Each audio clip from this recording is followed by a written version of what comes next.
Marcus Hayes sat alone in his kitchen at 2:15 in the morning. The stack of red-stamped envelopes fanned across the laminate table like a losing poker hand. His coffee had gone cold an hour ago. The numbers hadn't changed no matter how many times he added them up. $47,000.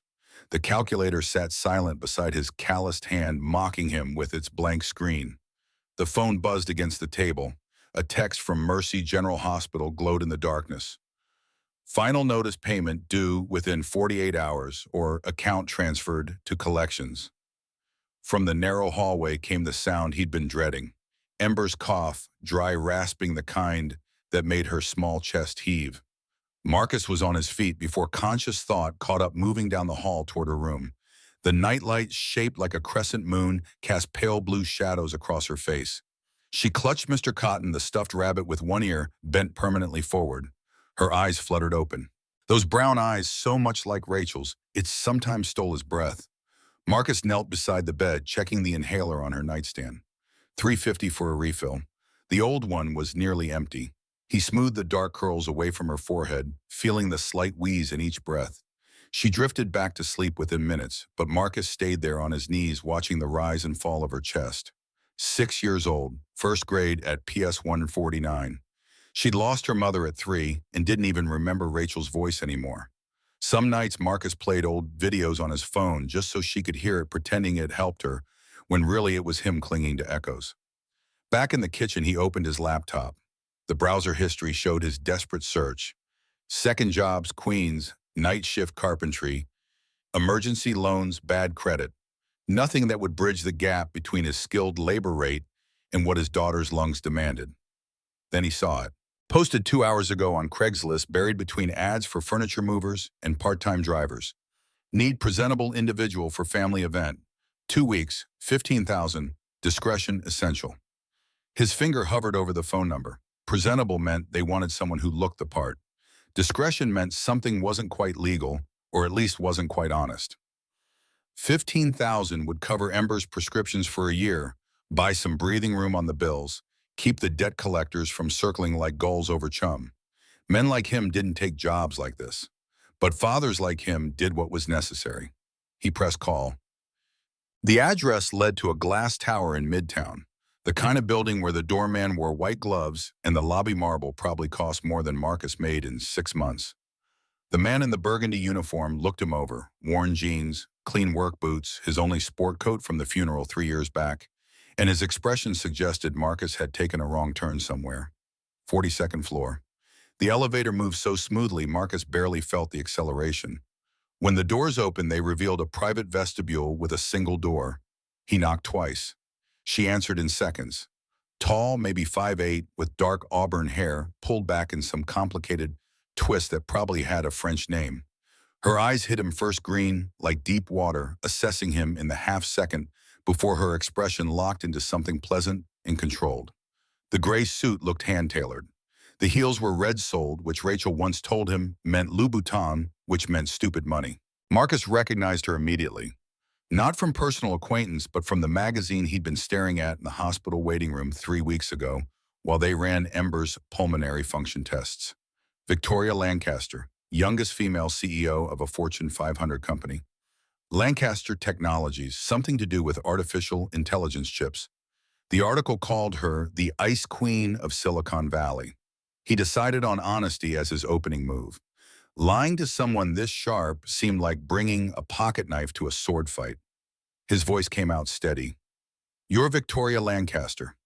She froze mid-gesture toward the interior of the penthouse. The surprise registered for exactly 1 beat before that mask of control slammed back into place. Her response carried curiosity rather than defensiveness. "You know who I am."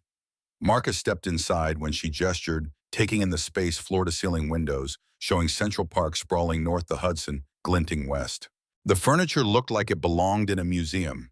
Everything angles and expensive restraint.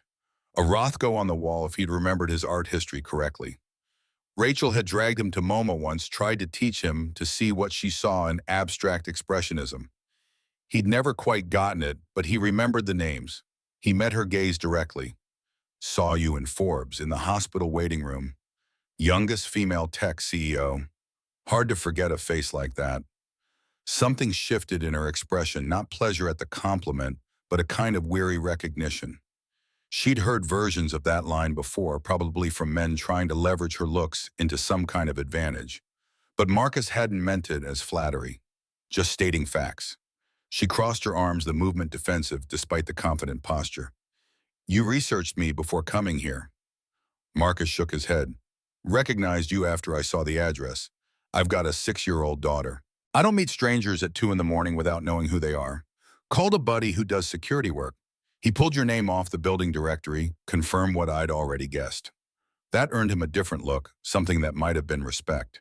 She gestured toward the sitting area, all hard edges and uncomfortable-looking leather. They sat across from each other like negotiators about to discuss a hostage exchange. Victoria's directness matched his own.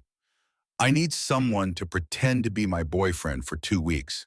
My parents are flying in from Boston tomorrow. They've been pressuring me about being single for years. I told them I was seeing someone just to get them off my back. Now they want to meet him. Marcus leaned back, the leather creaking under his weight. Why not actually date someone, woman like you? I imagine you've got options. Her laugh held no humor. Real relationships come with expectations, emotions, complications. I don't have time for any of those. But a business transaction, clear terms defined ending, no ambiguity, that I can manage. The honesty surprised him. Most people dressed up their deceptions in prettier language. Victoria Lancaster apparently didn't bother. He studied her, looking past the polished exterior to the tension in her shoulders, the faint shadows under her eyes that good makeup almost hid. Here was someone who worked too much and slept too little, running from something she didn't want to name. His voice dropped lower. I've got a daughter, Ember. She's 6. If I do this, she'll know it's temporary. I don't teach my kid to lie. Victoria nodded, and something in her posture relaxed fractionally. I appreciate that integrity. In fact, that's exactly why I need someone like you. My father was an aerospace engineer before he retired. He can spot a fake at 50 paces. He values men who work with their hands, who understand craft and skill. That's why I chose you. Marcus felt the pieces clicking into place. You didn't just post a random ad. Her smile was slight but genuine. 3 months ago, my company hosted a gala at the Heritage Building in Tribeca. You were there restoring the main staircase. I watched you work for 20 minutes, the way you matched the grain patterns, tested each piece before installing it, respected the original craftsmanship. You treated that 140-year-old wood like it mattered, like it deserved care. The admission caught him off guard. She'd been planning this, researching him, deciding whether he fit whatever profile she needed. It should have felt invasive. Instead, it felt oddly fair. At least she'd done her homework. Victoria's voice shifted to pure business. $15,000 much, plus, I'll cover all outstanding medical bills for Ember. I understand she has asthma, that you're carrying approximately $47,000 in debt from hospital visits and prescriptions. Marcus felt his jaw tighten. You dug deep. Her gaze didn't waver. I'm a CEO of an $8 billion company. I don't invite strangers into my life without thorough vetting. That includes credit checks, medical records, employment history. If it makes you feel better, your background came back clean. No criminal record, no red flags. Just a single father doing his best against a healthcare system designed to bankrupt people like you. The accuracy stung because it was true. Marcus had done nothing wrong except have a daughter with a chronic illness and a dead wife whose medical bills had drained their savings years before she actually died. Being responsible got you nowhere when the system was rigged. He forced himself to think past the anger, to calculate. $62,000 total. Ember's inhaler refills for 2 years. The debt collector's off his back. Maybe even a small cushion against the next emergency, because there would be a next emergency. There always was. But it meant selling something he'd never sold before. Not his labor or his skill, those he traded honestly every day. This would be selling the pretense of intimacy, of connection, of something real where nothing existed. It would be wearing his dead wife's husband role like a costume for a woman who wanted the appearance without the substance. His voice came out rougher than intended. I need one condition: no sleeping on couches. If there's overnight stays, I get my own space. Real space, not some fold-out in the living room. Victoria's eyebrow arched slightly. You'll have a proper guest room, Mr. Hayes. I'm hiring you to play a role, not provide additional services. I thought that was clear. Marcus stood extending his hand. Then we have a deal, Ms. Lancaster. Her grip was firm, businesslike, but her fingers felt cool against his palm. For just a moment, something flickered across her face, maybe relief, maybe resignation, maybe just exhaustion from carrying whatever weight pushed her to this particular solution. As he rode the elevator back down 42 floors, Marcus tried not to think about what Rachel would say if she could see him now. Tried not to imagine her disappointed expression, her quiet voice asking if this was really what he'd become. But Rachel was 3 years in the ground, and Ember was alive and struggling to breathe, and the choice between pride and survival wasn't really a choice at all. Wednesday evening found Marcus at his kitchen table again, but this time Ember sat across from him, swinging her legs and humming while she colored. She'd drawn a family portrait stick figures with carefully detailed faces. 3 people her Marcus, and one that might have been Rachel, or might have been a teacher she liked. Ember never quite said, and Marcus never asked. He waited until she'd finished before speaking, kneeling down so they were eye to eye, a trick he had learned from his own father decades ago. Respect meant meeting someone on their level, especially when that someone was small and scared and needed the truth. His words came slowly, choosing each one. Sweetheart, I need to tell you about something. I'm taking a job helping a woman solve a problem. She's going to pay me good money enough to cover your medicine and the bills, but it's different from my regular work. Ember's brown eyes regarded him seriously. Her crayon paused mid-stroke. What kind of problem? Marcus took a breath. Her parents are visiting. They worry about her being alone. So I'm going to pretend to be her boyfriend for 2 weeks, have dinner with them, spend time together, make them feel better. It's like playing pretend, except for grown-ups, and I get paid for it. The silence stretched. Ember processed information slowly, carefully, a trait she'd inherited from him, rather than Rachel's quick emotional intuition. Finally, she set down the purple crayon she'd been using for the sky. Her question cut straight to her deepest fear. Do I have to go away? Marcus felt something crack in his chest. He pulled her into his lap, feeling her small weight settle against him. No, baby, never. You'll stay with Mrs. Henderson next weekend. She said you can help bake cookies. During the week, you'll be home with me like always. This doesn't change us. But Ember's next words showed how thoroughly she understood the world now. 3 years after watching her mother disappear into hospital beds and then into the ground. Mommy said she wouldn't leave either, but she did. The accuracy of it, the way she'd weaponized his own reassurances against him, left Marcus momentarily speechless. How did you explain to a 6-year-old the difference between promises broken by death and promises kept by desperation? How did you make her understand that some abandonment was beyond anyone's control, while others were choices you'd bleed to prevent? He pressed his cheek against her curls, breathing in the strawberry scent of her shampoo. Your mom didn't want to go. She wanted to stay with us more than anything in the world. She was sick, and sometimes sick people can't fight hard enough, no matter how much they love you. But me, I'm healthy, strong, and I promise you, I cross my heart, I will be here until you're old enough to not need me anymore. And probably annoying you long after that. Ember twisted to look up at him. Really, truly promise. Marcus traced an X over his heart with his finger, the gesture they'd shared since she was 3. Really, truly promise. She seemed to accept this, settling back against his chest. After a moment, her voice came quieter. Is the lady nice? The question surprised him.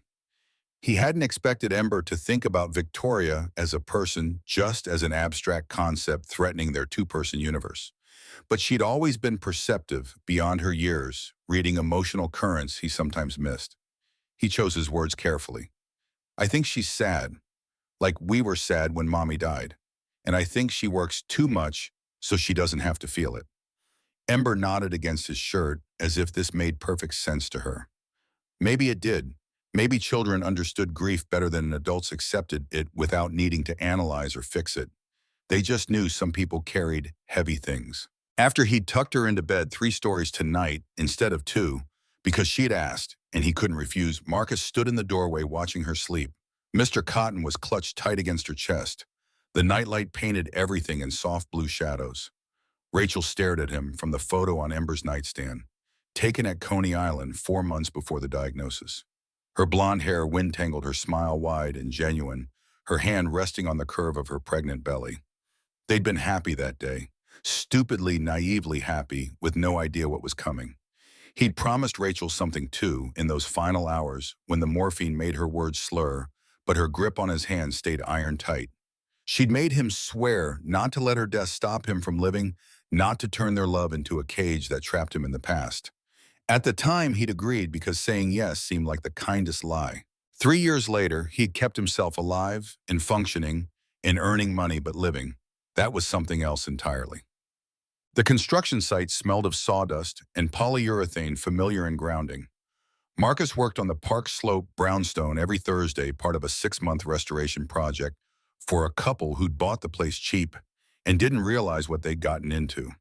The original 1885 staircase was a masterwork of flame mahogany, the grain patterns swirling like water, frozen mid-flow. But decades of careless owners had replaced 3 steps with cheap pine slapped on paint, destroyed the integrity. His job was to source period-correct wood and restore what should never have been broken in the first place. Callum Brennan worked the belt sander across the landing, his red hair dusty with fine particles despite the mask. Cal had 22 years in the trade, a Brooklyn accent thick enough to spread on toast, and opinions about everything from proper joinery to the Mets bullpen. He'd taken Marcus under his wing 3 years ago, when Marcus had shown up to a job site hollow-eyed and desperate for anything to keep his hands busy. Cal shut off the sander, reading Marcus's tension in the way he measured the same board 3 times. "You're thinking too loud, brother. Can hear your brain grinding from here." Marcus set down his measuring tape. The truth wanted out, needed somewhere to land. Cal had earned that trust through 100 small acts of solidarity, covering for him when Ember had emergencies, teaching him techniques the old masters used, never once judging him for being a widower at 32. He explained it all. The ad, Victoria Lancaster, the money, the pretense. Cal listened without interrupting his expression, cycling through surprise, concern, and finally something that might have been grudging understanding. When Marcus finished, Cal was quiet for a long moment. Then he laughed, but it wasn't mockery. "You, playing boyfriend to a billionaire. Holy shit, Marcus. You know how to talk to women like that?" Marcus felt his shoulders hunch defensively.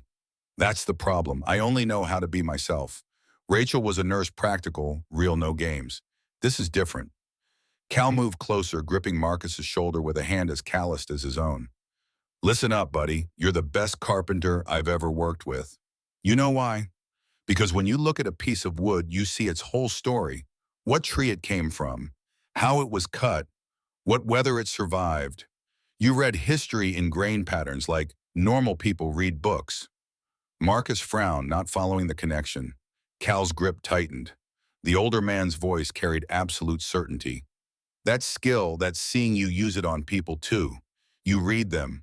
You understood Rachel wasn't just a nurse. She was someone who'd seen enough pain to know what mattered. Apply that here. Don't pretend to be someone you're not. Be yourself and pay attention to who she actually is under all that money and armor." The words settled into Marcus like a blade finding its sheath. Cal was right. The worst mistake would be trying to perform some version of sophistication he didn't possess. Victoria had chosen him specifically because he was a carpenter, because he worked with his hands, because he represented something her world apparently lacked. Betraying that would undermine the entire arrangement. Cal released his shoulder, picking up a piece of the replacement mahogany Marcus had sourced from a demolition company in Red Hook. He ran his thumb along the grain, his expression approving. His voice went quieter. "This wood, it's beautiful because it's honest. No veneer hiding particle board, no fake finish pretending to be something else. Just good, solid, true material that'll last another 100 years if they're treated right." He looked up, meeting Marcus's eyes directly. "You're good, solid material, Marcus. Don't let money or nerves make you forget that." Marcus nodded, something loosening in his chest. Cal clapped him on the back, then returned to his sanding. They worked in companionable silence for another hour, before Cal mentioned that his wife Claire had offered to take Ember anytime Marcus needed backup childcare. The kids could play together, and Claire missed having a little girl around since their 2 boys had hit the teenage years and become incomprehensible. This was what brotherhood looked like in middle age. Not grand declarations or dramatic rescues, but quiet offers of help and the kind of support that asked for nothing in return except that you do the same when your turn came around. Victoria Lancaster's office occupied the corner of the 40th floor at Lancaster Technologies headquarters, a glass and steel monument to innovation in the financial district. At 11:30 at night, she had the entire floor to herself. The cleaning crew had finished hours ago. The markets had closed. Her inbox held another 200 messages, but her eyes burned too badly to read them anymore.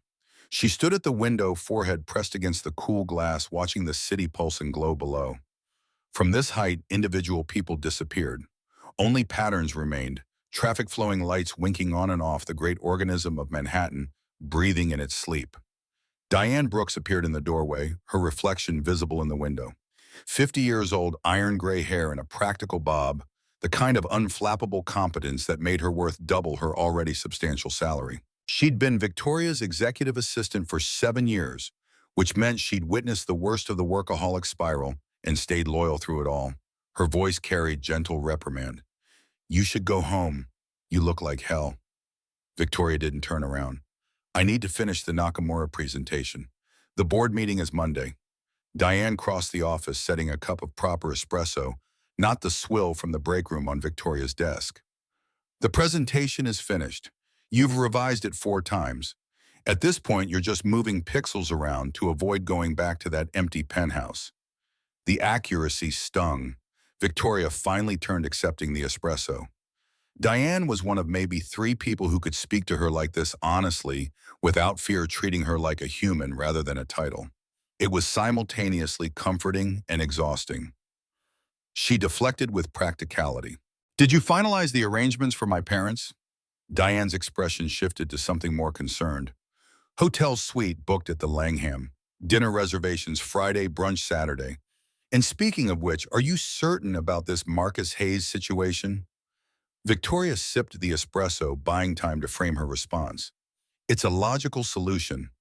My parents need to see I'm capable of maintaining a relationship. Marcus needs money for his daughter's medical care. Everyone gets what they need. No one gets hurt." Diane settled into the chair across from Victoria's desk, the one reserved for confidential conversations. "Except relationships aren't logical, and your parents aren't stupid. They'll dig. They'll ask questions. What happens when they fall in love with him and then he disappears in 2 weeks?"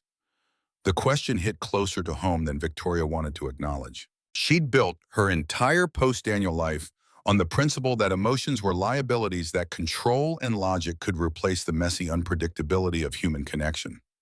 This arrangement fit that worldview perfectly, a problem solved through clear terms and financial incentive.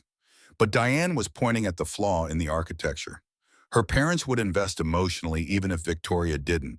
They'd see Marcus as hope, as proof their daughter could move forward. And when he vanished, they had hurt all over again. Victoria set down her espresso, the cup rattling slightly against the saucer. "Then I'll deal with that in 2 weeks. Right now, I need them off my back about Preston and every other man they've tried to set me up with. I need them to stop looking at me with that worried expression, like I'm one breakdown away from institutionalization." Diane's silence spoke volumes. Finally, she stood, smoothing her skirt. "For what it's worth, I looked at Marcus Hayes' background. The man's been through hell and came out the other side still putting his daughter first. That's rare. Don't underestimate him." After Diane left, Victoria returned to the window. The espresso sat forgotten, growing cold. Her reflection stared back from the glass, 34-years-old CEO of a Fortune 500 company, worth somewhere in the 9 figures personally. On paper, she had everything. In practice, she had a penthouse, she barely saw a company that consumed every waking hour, and a growing suspicion that she'd traded her humanity for success and couldn't figure out how to buy it back. 7 years. That's how long since Daniel had died in the passenger seat while she walked away with scratches. 7 years of building Lancaster Technologies from a promising startup into a juggernaut, of proving to herself and the world that she'd been right about the IPO, about aggressive expansion, about sacrificing everything for growth. The memory came unbidden, sharp-edged despite the years. Rain hammering the windshield. Daniel's voice rising in frustration, his hands gesturing too broadly in the confined space. They'd been arguing about going public. He wanted to stay private and controlled. She wanted the capital to scale rapidly. Same fight they'd been having for months, each conversation a little more bitter than the last. Her own voice echoing back through time. You don't understand business. You're so busy being careful that you can't see the opportunity. Daniel turning to respond, his face illuminated by passing headlights. Her looking at him instead of the road just for 1 second, needing him to understand, to agree to stop being so cautiously stubborn about their company's future. The red light she didn't see, the truck that shouldn't have been there, the sound of impact metal and glass, and the horrible silence after. She'd crawled out of the wreckage with a concussion and cuts from the shattered window. Daniel had died before the ambulance arrived, and the company they'd been fighting about now worth $8 billion. Every success felt like she was building a monument to her being right and him being dead because of it. Victoria pressed her palm against the glass, feeling the cold seep into her skin. She'd stopped going to therapy after the first year because the therapist kept using words like survivor's guilt and self-punishment in suggesting she forgive herself. But forgiveness seemed like erasure. If she stopped feeling guilty, what would that say about Daniel's death? That it was acceptable, that she'd moved on. So instead she worked. 16-hour days became 18, became 20. Sleep became a nuisance, food became fuel, and relationships became something other people had. The work was pure, concrete problems with logical solutions. No one died if she chose the wrong market strategy. At worst, people lost money, which was recoverable. Losing people, that was permanent. Her phone buzzed with a text from her father asking what time tomorrow. Looking forward to meeting Marcus, her mother sent her love. The message carried such warmth and hope that Victoria felt something twist painfully in her chest. They still believed she could be happy, still thought she deserved it. She'd been lying to them for 7 years about being fine, being focused, being satisfied with her life. Maybe this lie, a fake boyfriend who'd disappear on schedule, was just one more layer on a foundation already cracked beyond repair. Le Bernardin occupied a refined space in Midtown, the kind of restaurant where the waitstaff moved like ballet dancers and the wine list read like a doctoral thesis. Marcus felt profoundly out of place in his funeral suit, which had been purchased off the rack at Men's Warehouse in 222, and probably looked it. But he'd pressed it carefully, shined his only pair of dress shoes, and reminded himself that he'd survived worse than dinner with strangers. Robert Lancaster stood when Marcus approached their table, and the handshake that followed carried unexpected strength. The man was 63, tall, with silver hair, and the kind of shoulders that spoke to decades of physical work, despite the expensive suit. His palm bore calluses that had faded but never quite disappeared. Robert's assessment was immediate and approving. You work with your hands, I can tell. Marcus found himself relaxing fractionally. Yes, sir. Carpentry, mostly restoration work. Robert's smile widened. Good. I'm tired of the Wall Street types Tori usually brings around, all polish, no substance. Sit down, son. Margaret Lancaster possessed the warmth her husband presented more gruffly. Early 60s blonde hair, gone silver eyes, the same green as Victoria's, but softer, more patient. She took Marcus's hand in both of hers, and her smile held genuine welcome rather than polite assessment. Her voice carried a teacher's practiced kindness. Tori has been remarkably quiet about you, which means you're important. When she doesn't care, she talks constantly. When she does, she guards every detail. Victoria's tension was visible in the set of her shoulders. Mom, can we not analyze my communication patterns? Margaret's laugh was gentle.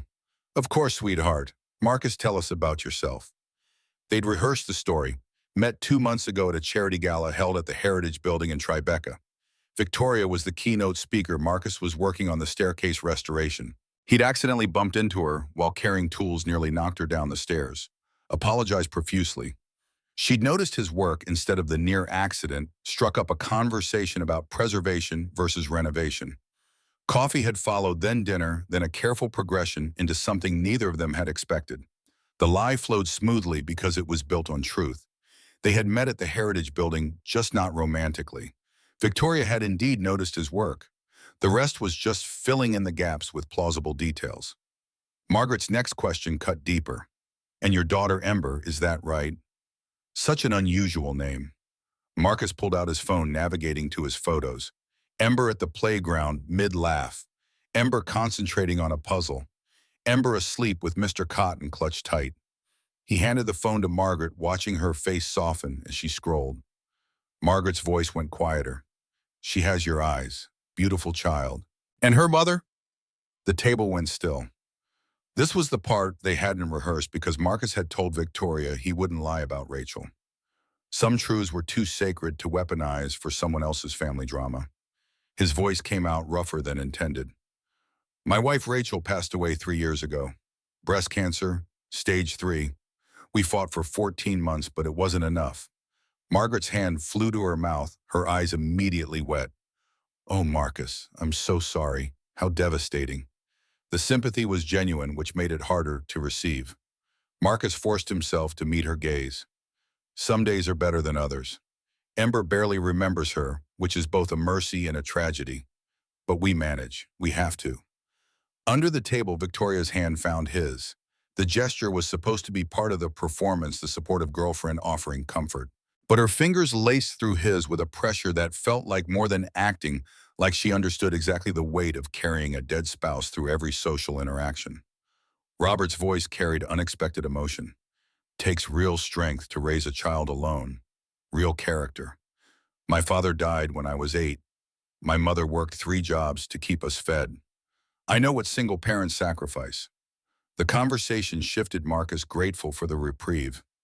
Robert asked about restoration work, and Marcus found himself genuinely engaged, explaining the difference between quarter sawn and plain sawn oak, the way original mortise and tenon joinery outlasted modern construction.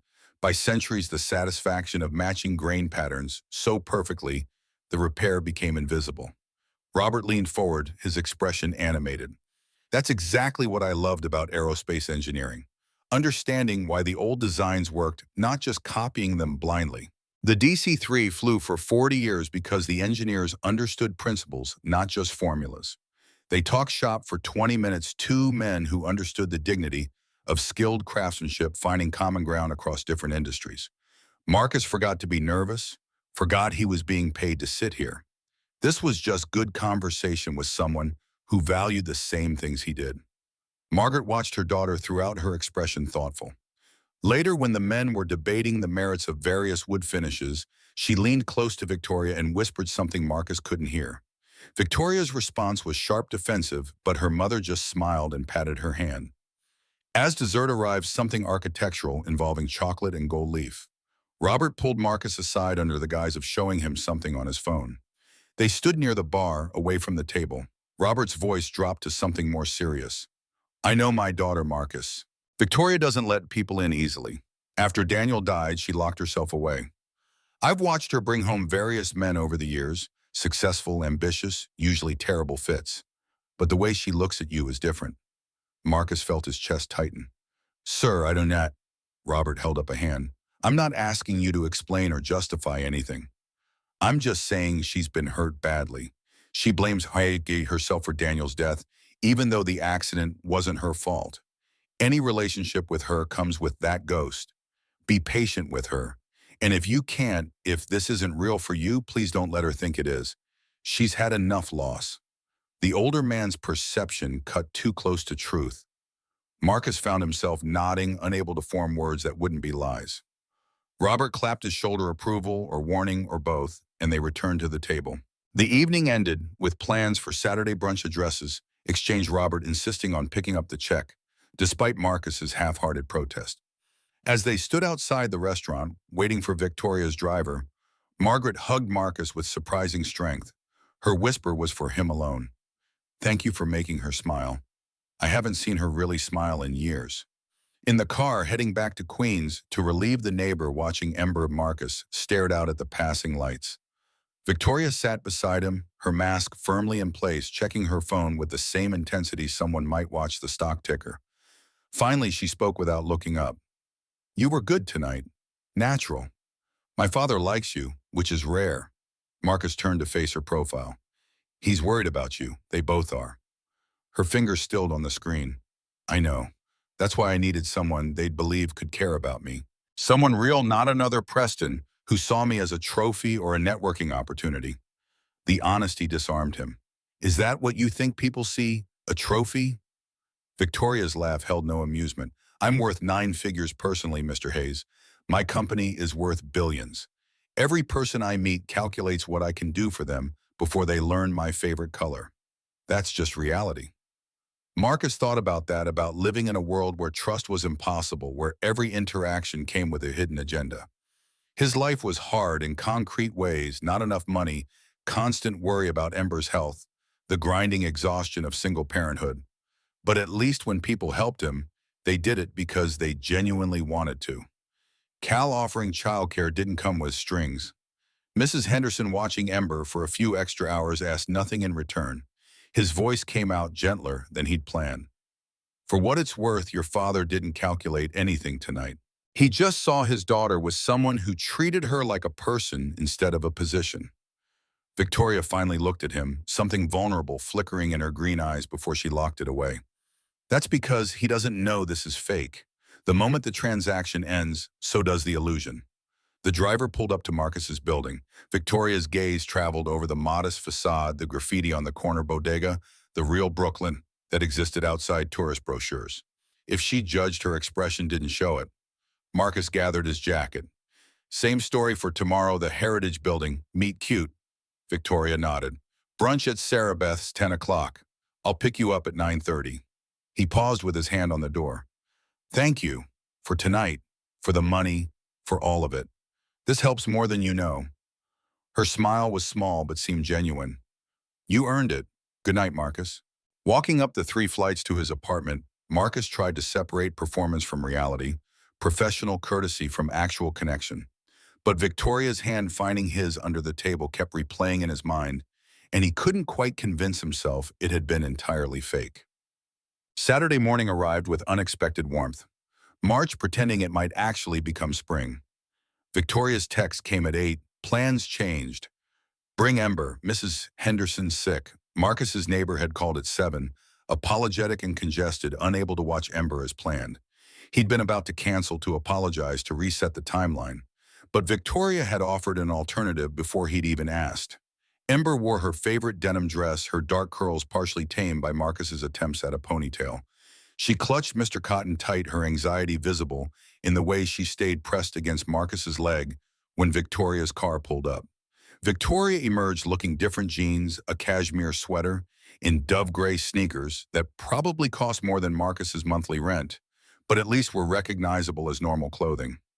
Her hair fell loose around her shoulders, and without the armor of business attire, she looked younger, more uncertain. She knelt to Ember's eye level, and Marcus recognized his own technique being deployed. Smart woman adapting to her audience. Victoria's voice lost its corporate edge, becoming something softer. Hi, Ember. I'm Victoria. I like Mr. Cotton. Is he a good rabbit? Ember's whisper barely carried. He helps me be brave. Victoria nodded seriously. That's important work for a rabbit. I had a stuffed elephant when I was little. Her name was Penelope. She helped me be brave too. Ember peeked up from behind Marcus's leg. What happened to Penelope? A shadow crossed Victoria's face. She's in a box in my parents' attic now. But I remember how she made me feel safe, especially during thunderstorms. This small confession, this admission of childhood fear and the comfort of a toy, seemed to reassure Ember more than any amount of adult pleasantries could have. She loosened her grip on Marcus's jeans, slightly studying Victoria with open curiosity. Sarah Beth's was busy with the Saturday brunch crowd, but Victoria's name secured them a corner table near the windows. Robert and Margaret were already waiting, their faces lighting up when they saw Ember. Margaret crouched down immediately. You must be Ember. Your daddy told us about you. What a pretty dress. Ember's natural shyness warred with her need for approval. Thank you. Daddy helped me pick it. Brunch proceeded with surprising ease. Ember requested chocolate chip pancakes with extra chocolate chips, a request the waiter handled without judgment. Margaret engaged her in conversation about first-grade school projects, favorite subjects. Ember warmed gradually, especially when discussing the science experiment where they'd made volcanoes from baking soda and vinegar. Victoria listened to Ember's enthusiastic explanation of chemical reactions, and something in her expression shifted. She leaned forward, genuinely interested. Her question carried real curiosity. Do you like science? What's your favorite kind? Ember considered this seriously, fork paused mid-bite. I like mixing things to see what happens. And I like space because it's big and has stars. Miss Cooper says I could be a scientist when I grow up. Victoria's smile reached her eyes for maybe the first time since Marcus had met her. Miss Cooper is absolutely right. Would you like to see my office someday? We build computer chips that go in robots and satellites. Maybe I could show you how they work. Ember's face lit up with pure joy. Really, real robots. Marcus felt something shift in his chest, not just at Ember's excitement, but at Victoria's obvious sincerity. This wasn't performance. She meant it. This woman who allegedly had no time for relationships or emotion was offering to show his 6-year-old daughter her workplace to encourage her interests, to see potential in a child she'd met hours ago. After brunch, they walked through Central Park. Ember ran ahead with Robert, who showed her how to identify different trees by their bark patterns. Margaret linked arms with Victoria, speaking quietly enough that Marcus couldn't hear. Victoria's responses seemed defensive at first, then gradually softened. Marcus walked beside them, close enough to intervene if needed, but far enough to give them space. The spring air carried the smell of warming earth and new leaves. Other families passed, couples pushing strollers, children on bikes, dogs straining at leashes. Normal weekend activities that Marcus rarely had time to enjoy. Victoria fell back to walk beside him while her mother caught up with Robert and Ember. They moved in silence for a while, the awkwardness of two people playing roles, unsure where performance ended and reality began. Her voice emerged quiet, almost hesitant. She's wonderful. Ember, smart and curious, and Marcus finished the thought. Scared. She's scared all the time that I'll disappear like Rachel did. That's why Mr. Cotton goes everywhere. He's security she can hold on to. Victoria was silent for several steps, then softer still. I understand that fear. After Daniel died, I couldn't trust that people would stay. Easier to not let them close enough to leave. The admission hung between them, more honest than anything they'd shared so far. Marcus found himself responding with equal truth. Rachel made me promise not to stop living after she died. Took me 3 years to understand what she meant. I've been surviving, not living, going through motions. Victoria glanced at him. That's exactly what I've been doing. 7 years of motions, building an empire because it's quantifiable proof that I'm not wasting the time Daniel didn't get. They walked on, understanding, settling between them like shared grief recognized. Ahead, Ember laughed at something Robert said, her voice carrying back to them. The sound of his daughter's happiness without fear threaded through it made Marcus's throat tight. Victoria's phone erupted with calls, 3 in succession, each one she declined with increasing irritation. Finally, she answered the 4th, her voice sharp. This better be urgent, Diane. She listened, her expression darkening. What do you mean leaked? Who had access to those files? More listening. I'll be there in 20 minutes. Have legal standing by. Victoria ended the call, her entire demeanor transforming. The softness evaporated, replaced by the ice queen the media loved to describe. She turned to Marcus, already flagging down a taxi with practiced efficiency. Her words came clipped but professional. I have to go. Crisis at the office. Can you take Ember and handle my parents for the rest of the day? Marcus nodded. Of course, go. She was moving toward the cab before he finished speaking, then stopped abruptly and came back. Her hand found his arm gripped tight. Thank you for today, for being good with her. I'll call you later. Then she was gone, the taxi pulling away from the curb. Marcus watched it disappear into traffic, trying to catalog the emotions that had crossed her face. Frustration, anger, but also something that looked like relief. Relief to return to work, to crisis management, to the world where she knew the rules and could control outcomes. Robert joined him, Ember hoisted on his shoulders. She's running again. Some things never change. Margaret's expression carried sadness rather than judgment. She's been running for 7 years. I'd hoped maybe you could help her stop. Marcus met her gaze directly. Ma'am, I'm not sure anyone can help her stop until she decides she wants to.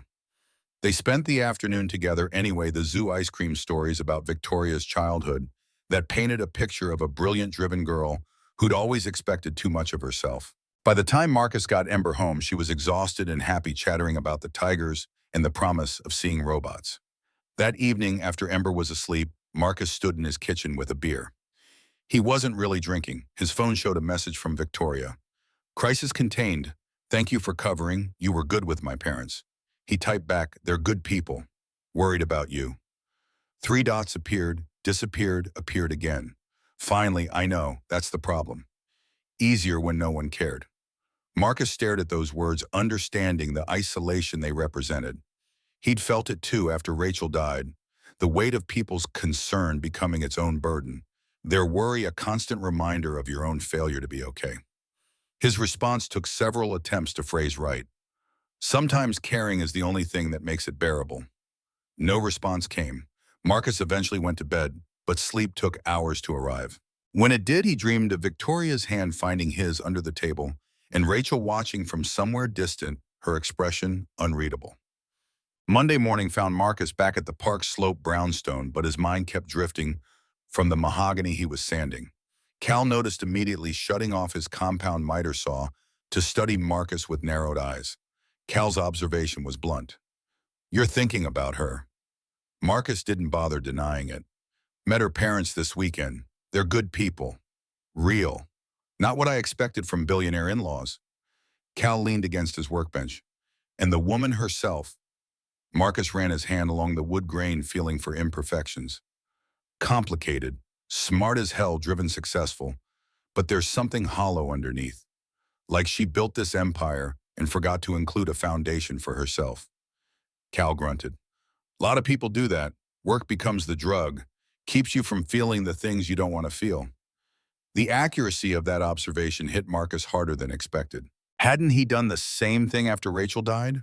Buried himself in work, in being the perfect father, in never stopping long enough to process his own grief. Maybe he and Victoria weren't so different after all. His phone buzzed. Victoria. Free tomorrow at 3. Want to show you something? Marcus responded affirmatively, curiosity overriding caution. The next afternoon found him navigating Manhattan's financial district, approaching the Lancaster Technologies headquarters. The building was all glass and steel, reaching 45 stories into a gray sky. Victoria met him in the lobby once again in her corporate uniform of tailored suit and heels. But her expression was less guarded than usual, almost nervous. She led him to the elevators without explanation. They rose to the 10th floor, research and development. The space opened into a sprawling workshop filled with equipment Marcus vaguely recognized from science fiction movies. Engineers in cleanroom suits worked at stations manipulating objects under microscopes. Victoria's voice carried pride. This is where we design the AI chips. Each one no bigger than your thumbnail, but capable of processing 1 trillion operations per second. She walked him through the process, her passion evident in every word. The way silicon wafers were etched with patterns too small for human eyes to see. The testing protocols ensuring each chip met specifications. The applications ranging from autonomous vehicles to medical diagnostics to space exploration. Marcus listened, genuinely fascinated. This was craftsmanship too, just at a microscopic scale. The same attention to detail, the same pursuit of perfection, the same satisfaction in making something that would outlast its creator. They ended in her office on the 40th floor. She poured coffee from an expensive machine that probably cost more than his truck, and they sat in the uncomfortable modern chairs facing the windows. Victoria's voice went quieter. I wanted you to see this, to understand what I'm building. Why I can't just walk away or slow down or stop for the sake of things like normal relationships. Marcus sipped the coffee, excellent, predictably. You're trying to justify why you hired me instead of actually dating someone. Her expression flickered. Maybe, or maybe I wanted someone to see what matters to me without immediately trying to change it or fix me, or tell me I need better work-life balance. Marcus set down his cup. Your parents said Daniel and you started this company together. Victoria's face went carefully blank. We did, 10 years ago, fresh out of MIT, full of ideas and stupidity. We worked from his garage, barely making rent, eating ramen and drinking bad coffee. It was the happiest I've ever been. When the past tense carried weight, Marcus waited, knowing she needed to get to the hard part in her own time. Her voice remained steady, clinical. 7 years ago, we were arguing about going public. I wanted to IPO, use the capital to scale rapidly. Daniel wanted to stay private and controlled. We fought about it for months. That night, the night he died, we were having the same argument. I was driving. I was angry. I turned to look at him instead of watching the road. There was a truck. I didn't see the red light. Marcus felt his chest constrict. He'd guessed some version of this, but hearing it stated so baldly hit differently. Victoria continued, her gaze fixed on the windows. Daniel died instantly. I walked away with cuts and bruises. And the company we were fighting about, I took it public 6 months later. Grew it from 20 million to 8 billion in 7 years. Proved I was right about everything, except being right cost him his life. Marcus chose his words carefully. You didn't kill him. An accident did. Her laugh was bitter. I was distracted. I was the one driving. If I'd been watching the road instead of trying to win an argument, he'd still be alive. We'd probably be working together in some mid-sized company nobody's heard of, and he'd have the wife and kids he wanted. Marcus leaned forward. You can't know that. You can't live in hypotheticals. Victoria finally looked at him. Can I? Because I've spent 7 years doing exactly that. Every success feels like I'm dancing on his grave. Every milestone is proof that I valued this. She gestured at the office, the view, the empire beyond, more than I valued him. The raw pain in her voice cracked something open in Marcus. He understood survivor's guilt intimately. The irrational but persistent conviction that he should have saved Rachel somehow, that better insurance or earlier detection, or any of 1,000 impossible things might have changed the outcome. His voice came out rougher than intended. I blamed myself when Rachel died. Thought if I'd made more money, gotten better insurance, forced her to go to the doctor sooner when she first found the lump, maybe she'd still be here. Spent 2 years thinking every decision I'd made was wrong. Victoria's attention sharpened. What changed? Marcus pulled out his phone, navigating to a video. Rachel's skeletal from chemo sitting in their bed 2 weeks before she died. Her voice barely above a whisper, but still Rachel stubborn, loving, absolutely certain. He'd recorded it because she'd asked him to said she wanted Ember to know these things when she was older. He turned the screen toward Victoria. Rachel's image smiled weakly at the camera. Rachel's recorded voice carried across years. Marcus, if you're watching this after I'm gone, stop blaming yourself. You gave me 6 beautiful years and a daughter I love more than breathing. You did everything humanly possible. Now do one more thing live, actually live. Don't let my death come your excuse for hiding. Victoria watched the entire minute-long clip, her expression carefully neutral, until a single tear tracked down her cheek. Marcus pocketed the phone. She was right. Guilt was easier than grief. If I blamed myself, I had control. I could imagine I'd made the wrong choices instead of accepting that sometimes terrible things just happen. Victoria wiped her face roughly. How do you let go? Marcus shook his head. You don't, not completely, but you stop letting it be the only thing that defines you. You remember they wanted you to be happy, not to punish yourself forever. They sat in silence as the city moved below them, thousands of lives intersecting and separating, each person carrying their own weight of memory and regret. Victoria's phone rang Diane with another crisis. She sent it to voicemail for maybe the first time in years. When it rang again, she finally answered but kept it brief. Handle it. I'm busy. After she hung up, Victoria stood and moved to the windows. Marcus joined her. Both of them reflected faintly in the glass. Her voice came quietly. This isn't fake anymore, is it? Whatever this is between us. Marcus felt the truth of it settle in his bones. No, I don't think it ever really was. Victoria turned to face him. That scares me. Caring about people means they can leave, disappear. I'm not sure I can do that again. Marcus understood that fear intimately. I'm not sure I can either, but maybe that's why this works. We both know the cat. We're not going in blind. She searched his face for something, reassurance, permission, confirmation that he felt this impossible thing too. Whatever she found seemed to satisfy her. She leaned forward, resting her forehead against his shoulder. Not a hug exactly, more like letting herself be held up for just a moment. Marcus's arms came around her, carefully aware they were crossing a line neither of them could uncross. Her expensive perfume mixed with coffee and the faint scent of solder from the workshop below. She felt small in his arms despite her height, like all her armor had been temporarily set aside. They stood like that for several minutes while New York moved below them, oblivious and infinite.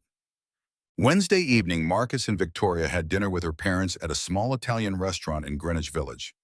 Ember came too, at Robert's insistence.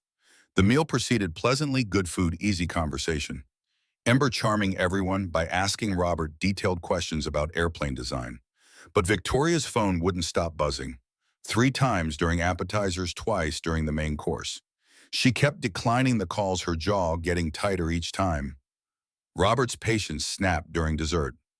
Victoria, just answer it. We all know you're only half here anyway. Victoria's voice went cold. Dad, I'm having dinner with my family. It can wait. Robert set down his fork. Can it? Because you've been telling us things can wait for 7 years. Next month you'll have time.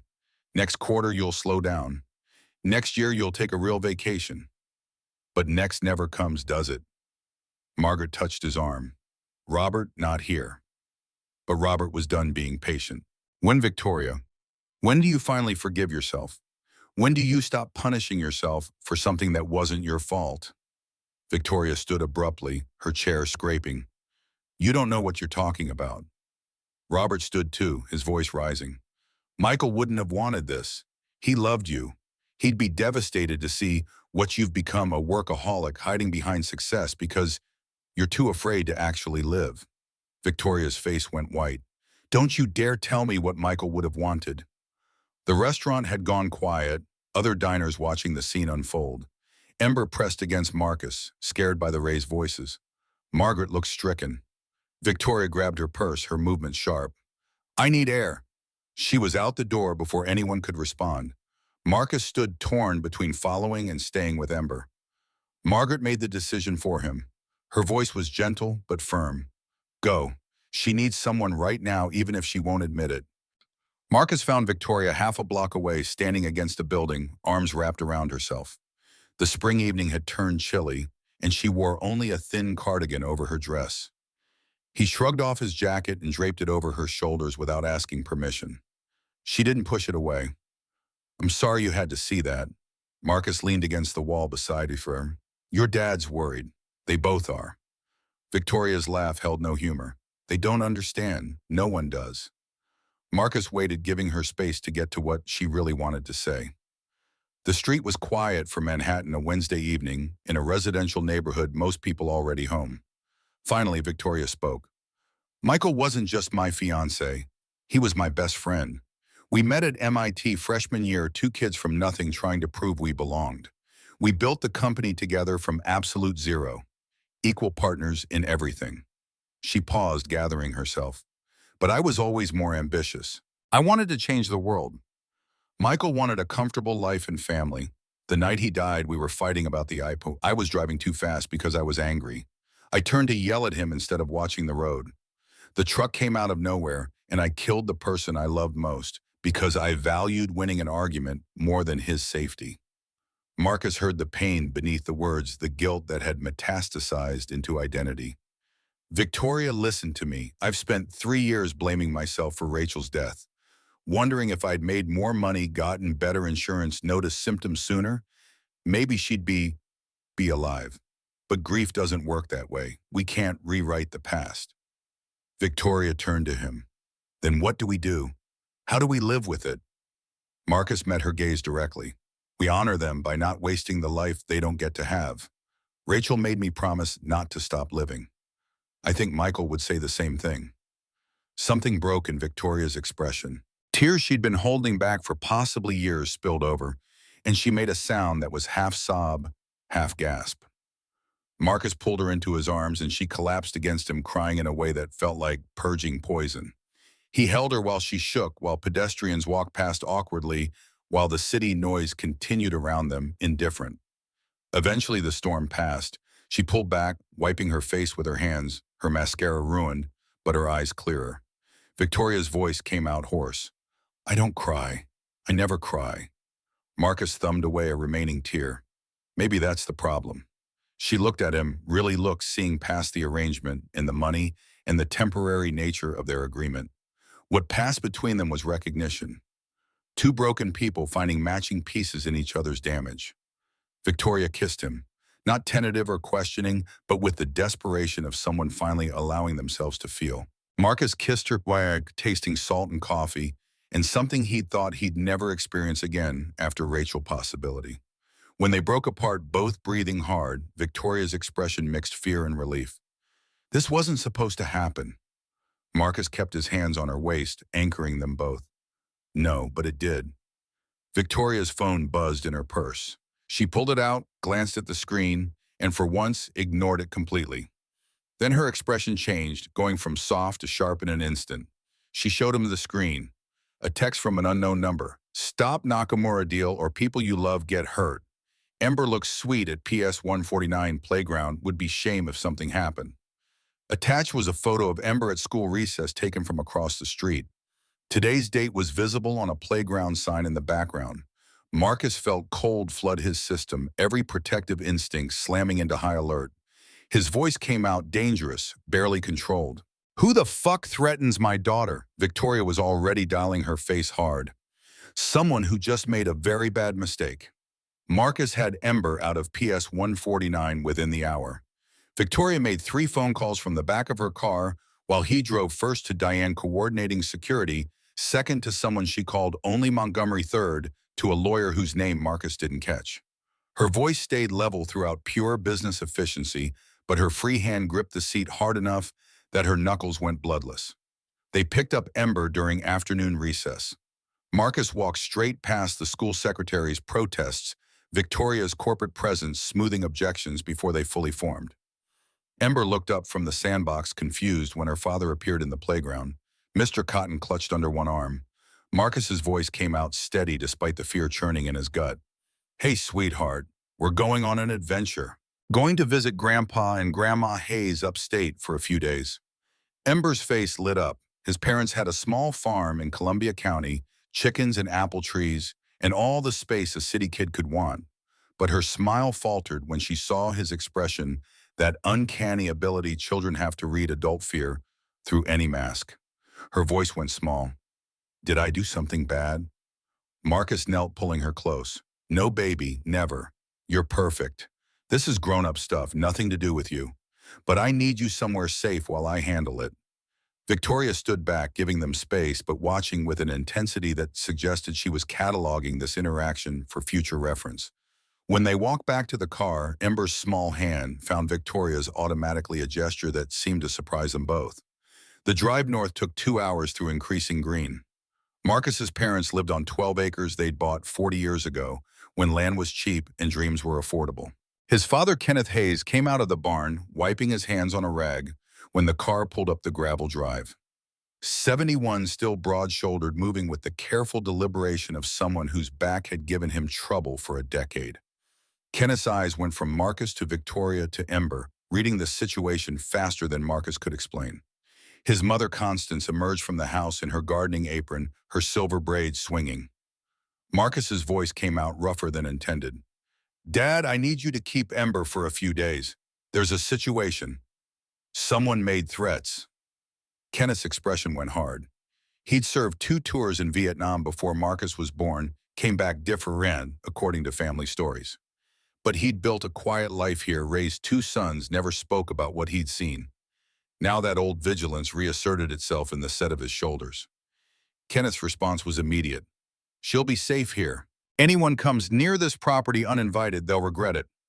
Constance already had her arms around Ember, ushering her toward the house with promises of fresh cookies and checking the chicken coop for eggs. Ember looked back once, uncertain, but the cookies won out.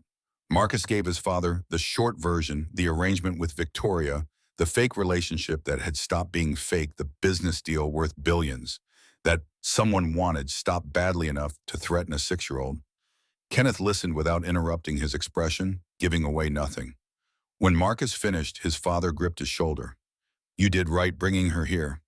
I've got the shotgun cleaned and your brother's coming up tomorrow with his dogs. We'll keep watch. The casual mention of firearms and surveillance plans should have felt excessive. Instead, it felt like the only reasonable response to someone photographing his daughter at school. Victoria had stayed by the car, maintaining distance from this family intimacy. But Constance approached her directly, taking both her hands in a grip that was gentle but allowed no escape. Constance's voice carried the warmth that had made her an elementary school teacher for 35 years. You take care of my son, and yourself. Whatever you're facing, you face it together. Victoria's carefully constructed composure cracked slightly. I brought this danger to them. I should... Constance cut her off. Nonsense. Whoever made those threats brought the danger. You're just the excuse. Now go handle it and bring Marcus back safe. The drive back to the city felt longer despite covering the same miles. Victoria made more calls her side of the conversations, revealing a picture Marcus hadn't fully grasped. The Nakamura deal wasn't just large, it was existential.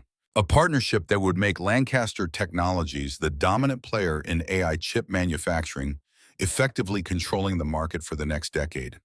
Competitors would be crushed. Billions in market share would shift. Victoria's voice carried exhaustion when she finally set the phone down. The leak is coming from inside the company, has to be. The information that got out was in a secure server accessible only to senior management. Marcus watched farmland give way to suburbs to city sprawl. How many people have that access? Victoria counted on her fingers. 12. Board members, C-suite executives. People I've worked with for years. People I thought I could trust. The bitterness in her voice suggested she'd learned that lesson before. Marcus remembered her earlier words about everyone calculating what she could do for them, about trust being impossible when you were worth 9 figures. His response came carefully. So we figure out who benefits most from killing the Nakamura deal. Victoria pulled out her tablet, fingers moving across the screen with practiced efficiency. James Blackwell, CEO of Blackwell Industries, our main competitor. If Nakamura partners with us, his company becomes irrelevant in the AI space. He'd lose billions in projected revenue. Marcus studied the photo. She pulled up a man in his late 50s, silver hair, expensive suit, the kind of smile that never reached his eyes. He seems obvious, maybe too obvious. Victoria nodded slowly, which means we need to look at who connects him to us. Someone on the inside feeding information, someone with reason to betray me. They spent the evening in Victoria's penthouse conference room, spreading documents across the table. Financial records, employment histories, communication logs. Diane joined them around 8, bringing Chinese food no one touched and a bottle of wine that got significant attention. Diane's analysis was clinical. Tristan Wallace has the most to lose. He's been CFO for 3 years, but he worked here before junior accountant 10 years ago, when you and Daniel were just starting. Victoria's head snapped up. Wallace was here that long ago. Diane pulled up an old org chart. Left in 2018 when you were still private, came back 2022 after the IPO. Daniel would have known him from the early days. Marcus saw Victoria's face change, memory surfacing. Her voice came out slowly, testing the shape of an idea. Daniel mentioned something about financial irregularities. A week before he died, maybe less. He said he was reviewing old records, that something didn't add up. The room went still. Diane's fingers flew across her laptop. If Wallace was embezzling back then and Daniel discovered it, Victoria finished the thought, her voice hollow, then Daniel's accident might not have been an accident. Marcus felt the air pressure change, the weight of that possibility settling over them. 7 years Victoria had carried guilt for causing Daniel's death. If someone had actually murdered him, had sabotaged the car to look like mechanical failure during an argument. His training from years of construction safety kicked in, the careful assessment of what could fail and how. You said the police report mentioned brake failure. Did they investigate it thoroughly? Victoria's laugh carried no humor. I was a wreck, devastated, guilty, barely functional. My parents handled the aftermath. I never questioned the report because I was too busy blaming myself. Diane was already pulling up archived news articles. The coverage had been minimal, small company, no fatalities that registered as newsworthy beyond local papers. But she found the police report through channels Marcus didn't ask about. The brake lines had failed. The car was 8 years old. The investigator noted it as tragic but not suspicious. Victoria stared at the scanned document. I had the car serviced 2 days before the accident. Full inspection. The mechanic said everything was fine. Marcus leaned over to read the report. Which mechanic is he still around? Victoria pulled up her old records, the kind of meticulous documentation that came naturally to someone who trusted nothing to memory. Santos Auto Shop in Cambridge. The owner was Miguel Santos, been there 30 years. Diane made a note. I'll have someone track him down tomorrow. See what he remembers. They worked until past midnight, building a timeline. Daniel had started an internal audit 3 weeks before he died. He'd mentioned concerns to Victoria but hadn't detailed them. They'd been fighting too much about the IPO for him to want another conflict. A week before the accident, he'd contacted a lawyer. The lawyer had no record of what Daniel wanted to discuss because the meeting never happened. 2 days before the accident, Daniel had asked Tristan Wallace, then a junior accountant, about some old expense reports. Wallace had provided the files, no indication he had been worried. But if Wallace had been stealing and realized Daniel was closing in, Marcus voiced what they were all thinking. So Wallace sabotages the car, stages it as mechanical failure during an emotional argument. Victoria blames herself, doesn't look deeper. He gets away with murder and continues embezzling for 7 more years. Victoria's face had gone pale, and now the Nakamura deal threatens him again. The partnership requires full forensic audits of all financial systems. Standard due diligence. He knows we'll find what he's been hiding. Diane closed her laptop, which is why he's working with Blackwell. Sabotage the deal, Blackwell benefits. Wallace gets paid off and disappears before anyone finds the discrepancies. The pieces fit too well to be coincidence. Marcus watched Victoria process this, the realization that she'd spent 7 years punishing herself for a murder disguised as her mistake. The relief and rage warring across her features. Victoria's voice when it came was ice-cold fury. I want him destroyed completely. I want everything he's ever taken, everyone he's worked with, all of it. Marcus recognized that tone, the same one he'd used when Ember's first doctor had dismissed her breathing problems as attention-seeking. Pure protective rage channeled into absolute focus. Diane's warning came gentle but firm. We need proof. Real courtroom, ready proof. And we need to be careful. If Wallace realizes we know, Marcus finished the thought, he's already threatened Ember. If he feels cornered, he'll escalate. Victoria stood pacing to the windows. Manhattan glittered below, oblivious to the conspiracy unfolding in the tower above it. When she turned back, her expression had hardened into something that reminded Marcus why she'd built an empire in 7 years. Her voice carried absolute certainty. Then we give him what he thinks he wants. Make him comfortable. Make him sloppy. And we get everything on record before he knows what's happening. Friday morning brought unexpected sunshine and Robert Lancaster's insistence on breakfast. Victoria tried to cancel too much happening, too many things to coordinate, but her mother's quiet request wore her down. Some things you couldn't say no to, even in crisis. They met at a diner in Chelsea, the kind of place with cracked vinyl booths and coffee that tasted like it had been brewing since the Carter administration. Robert looked tired, guilt evident in the lines around his eyes. Margaret sat close to him, a unified front. Robert's apology came immediately. I was out of line Wednesday. Your life, your choices. I had no right. Victoria's response was quieter than Marcus expected. You were right. I have been running. For 7 years I've been running. Margaret reached across the table, taking her daughter's hand. We just want you to be happy, sweetheart. Success is wonderful, but it's not the same as joy. Victoria glanced at Marcus, something vulnerable in that look. I'm starting to remember the difference. Robert's attention shifted to Marcus, assessing. You're good for her. First person I've seen her actually relax around since Daniel. The name hung in the air, heavy with history. Marcus chose honesty over comfort. Sir, there's something you should know. Victoria and I are looking into Daniel's death. We don't think it was an accident. Margaret's hand flew to her mouth. Robert went very still, that old military alertness surfacing. Robert's voice dropped. Explain. Victoria laid it out, Daniel's suspicions about financial irregularities, the convenient timing of the accident, the current threats connected to Wallace, and the Nakamura deal. Her parents listened without interrupting their expressions, cycling through shock, anger, and a dawning horror. When she finished, Robert sat back heavily. Jesus Christ, 7 years you've been blaming yourself and someone murdered him. Margaret was crying silently. That poor boy. He was going to be our son-in-law. We loved him. Victoria's voice broke slightly. I know, Mom. I know. They sat in the grief for a while, the diner noise continuing around them, orders called, dishes clattering, the espresso machine hissing.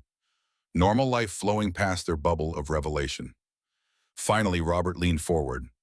What do you need from us? Victoria shook her head. Nothing. Just keep yourself safe. If Wallace is desperate enough to threaten a child, he might. Robert cut her off. We'll be careful. But Victoria, listen to me. This isn't your fault. None of it. Not Daniel's death, not the company fights, not any of it. Someone chose to commit murder. That's on them. The words seemed to hit Victoria harder than any amount of her own reasoning had. Sometimes you needed to hear absolution from the people who'd known you longest, who'd loved you, before you became whatever the world made you. Margaret's voice carried fierce protectiveness. You find who did this. You make them pay. And Marcus, she turned to him, her gaze direct. You keep our daughter safe. Marcus met that look with equal intensity. Yes, ma'am, I will. They parted with longer hugs than usual, the kind that acknowledged danger without naming it explicitly. Walking back to Victoria's car, Marcus felt her hand slip into his. Not for show, not for her parents' benefit, just needing the contact. Her voice came quietly. Thank you for being here, for all of it. Marcus squeezed her hand. Where else would I be? Detective Laurel Montgomery met them at a coffee shop in Tribeca, the kind of place where the barista knew everyone's order and the Wi-Fi password hadn't changed in 5 years. She was 42, blonde hair, pulled back, dressed in plain clothes that still somehow screamed law enforcement. She'd been Victoria's roommate sophomore year at MIT before dropping out to join NYPD, but they'd stayed close. Laurel's assessment was immediate and brutal. You should have come to me the second you got that threat. Victoria didn't flinch. I needed to understand what we were dealing with first. Just reporting it would alert whoever's behind this. Laurel's expression suggested she didn't like it, but understood the logic. Walk me through everything. They did, starting with the threat and working backward to Daniel's death. Laurel took notes in a small leather book, her handwriting neat and precise. When they mentioned Tristan Wallace, she underlined his name twice. Laurel's voice carried professional skepticism. Embezzlement is one thing, murder is a massive escalation. You're sure about this? Marcus pulled up the timeline on Victoria's tablet. Daniel started asking questions 3 weeks before he died. Car accident happens during an argument when they're both emotional, perfect cover. Wallace stays in the background, keeps stealing. 7 years later, the Nakamura audit threatens to expose everything, and suddenly we get threats and corporate espionage. Laurel studied the timeline, her expression thoughtful.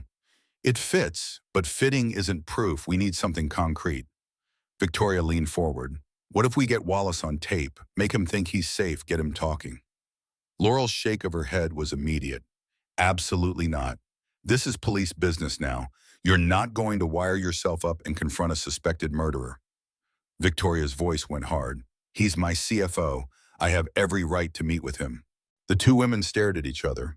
Old friendship creating tension where there might have been clear hierarchy. Laurel had the badge, but Victoria had the access and the motivation.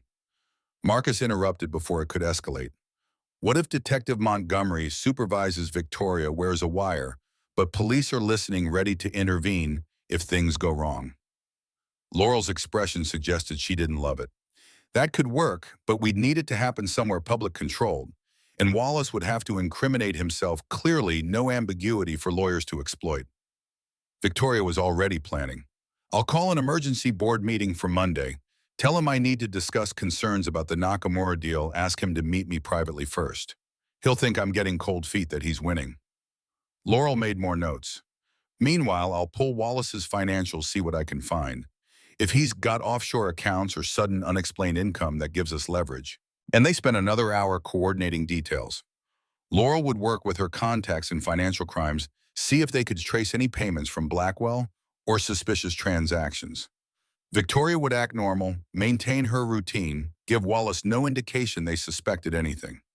As they stood to leave, Laurel caught Marcus's arm.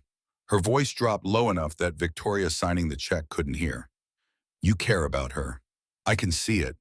So let me be clear, this is dangerous. Wallace has already killed once. Don't let her take stupid risks trying to prove something. Marcus met her gaze directly. I won't. Laurel's smile was slight but approving. Good. She's been alone too long. Nice to see someone actually watching her back. The weekend passed in strange suspension. Victoria wanted to work, to chase leads, to do something active, But Laurel had been explicit, act normal, don't spook Wallace. So they maintained the appearance of a couple enjoying their time together. Saturday afternoon found them at a farmer's market in Union Square, Victoria, in jeans and a sweater that made her look younger, more approachable. Marcus bought apples and fresh bread, let her lead him between stalls selling artisanal cheese and hand-thrown pottery. Other couples did the same weekends in the city, bleeding into each other, none of them knowing about murder conspiracies or billion-dollar betrayals. Victoria stopped at a stall selling children's books, her fingers tracing spines. She pulled out one about a girl who built a robot, the illustrations bright and optimistic. Her voice came soft. For Ember, when she comes back. The casualness of when she comes back hit Marcus harder than expected. Not if this works out or assuming we survive, just a confident assumption that they'd get through this and life would continue, that Ember would return and Victoria would be part of that return. Marcus's throat felt tight. She'll love it. Victoria added 3 more books to the pile: Science Experiments, Space Exploration, a story about a girl whose mother was the moon. Marcus watched her select them with care, reading back covers, judging age appropriateness. This woman who claimed not to have time for relationships was planning for his daughter's future, like it was already decided they'd be part of each other's lives. They walked through the city as afternoon faded to evening, no destination in mind. Past Washington Square, where street performers gathered through the West Village's narrow streets, eventually ending up on the High Line as the sun painted everything gold. Victoria stopped at a bench overlooking the Hudson, the water reflecting light in shattered pieces. Marcus sat beside her, their shoulders touching. Around them, the city performed its weekend rituals, joggers passing tourists, photographing sunsets, couples holding hands. Her voice broke the silence. I keep thinking about alternative histories. What if Daniel and I hadn't fought that night? What if I'd been watching the road? What if Wallace had never started stealing, or Daniel had reported him earlier, or 1,000 other variables had been different? Marcus understood the trap of hypotheticals. You'll drive yourself crazy with what-ifs. Victoria turned to face him. But some of them matter. What if I hadn't posted that Craigslist ad? What if you hadn't called? We'd both still be trapped in our separate grief, going through motions. Marcus considered that alternate timeline, him drowning in debt, Victoria working herself to death, neither of them allowing connection because connection meant vulnerability. Maybe some accidents are supposed to happen. Victoria's smile was small but genuine. Is that what we are, an accident? Marcus touched her face, thumb brushing her cheekbone. The best kind. She kissed him as the sun finally dropped below the horizon, the city lights beginning their nightly bloom. Around them, people moved past, politely ignoring the couple on the bench. For a moment, they were just 2 people who'd found each other, not a CEO and a carpenter. Not 2 people hunting a murderer. Just Marcus and Victoria figuring out what came next. His phone shattered the moment his mother's number. Marcus answered immediately, fear spiking. Constance's voice came steady but urgent. Marcus, Ember's having trouble breathing. We used her inhaler, but it's not helping. We're taking her to Columbia Memorial. Marcus was on his feet, Victoria already flagging a taxi. We're 2 hours away. Mom, stay with her. Tell her I'm coming. The drive north was a blur of Victoria's driver pushing speed limits, while Marcus's mind spun worst-case scenarios. Ember's asthma was usually controllable with proper medication, but sometimes triggers overwhelmed the treatment. Dust pollen stressed her body, betraying her when she needed it most. Except Ember had been fine when he'd left her. Happy, excited about the farm, no signs of respiratory distress. And the timing right after they'd started investigating Wallace, right when things were coming to a head, felt too convenient. Victoria was on her phone calling someone. I need environmental testing on the Hayes farm in Columbia County, specifically checking for chemical irritants, anything that could trigger severe asthma. Yes, tonight. I don't care what it was. Marcus looked at her, the same suspicion crystallizing in both their minds. Victoria's face had gone hard, that Ice Queen mask sliding into place. Her voice carried absolute fury. If Wallace did something to Ember, I will destroy him. Completely. They reached the hospital just after 8. Ember was in a pediatric room, oxygen mask over her small face but breathing. Constance sat beside the bed, holding her hand, Kenneth pacing by the windows. Ember's eyes lit up when she saw Marcus. Daddy. He was beside her in seconds, checking her color, her breathing rate, the monitors showing oxygen saturation. The numbers were improving, 94%, not great but out of danger. Marcus kept his voice gentle. "Hey, sweetheart, you scared us." Ember's voice came muffled behind the mask. "I couldn't breathe. It happened so fast. We were feeding chickens and then everything got tight." Kenneth's voice carried suppressed anger. "I checked the coop after. Someone had sprayed something in there. Chemical smell made my eyes water. Whatever it was triggered her asthma badly."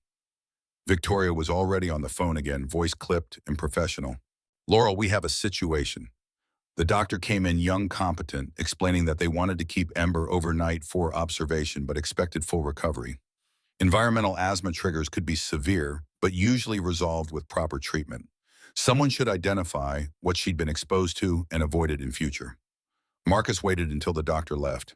His voice came out cold, controlled only through enormous effort. "Someone deliberately exposed my daughter to a chemical irritant. Someone who knew she had asthma knew where she was staying." Victoria's hands clenched into fists. "Wallace had to be. He's escalating, trying to scare us off." Kenneth moved closer. "I found a shoe print near the coop.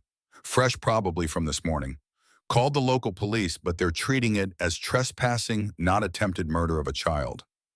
Laurel arrived within an hour, badge out, taking official statements. She photographed the shoe print before local rain could wash it away, collected samples from the chicken coop. Her expression throughout suggested she'd seen enough evil to believe this was exactly what it looked like, targeted violence against a child to intimidate her father. When she finished the official documentation, Laurel pulled Marcus and Victoria aside. Her voice was low, angry. "This changes things. Threatening a child on text is one thing. Actually hurting one, that's attempted murder. Wallace is desperate enough to attack a 6-year-old. You need to be extremely careful." Victoria's response was immediate. "Then we move faster. Set up the meeting for tomorrow." Laurel shook her head. "Tomorrow's Sunday. Monday first thing, I'll have teams ready." Marcus wanted to argue for immediate action for kicking down Wallace's door and beating answers out of him with his fists.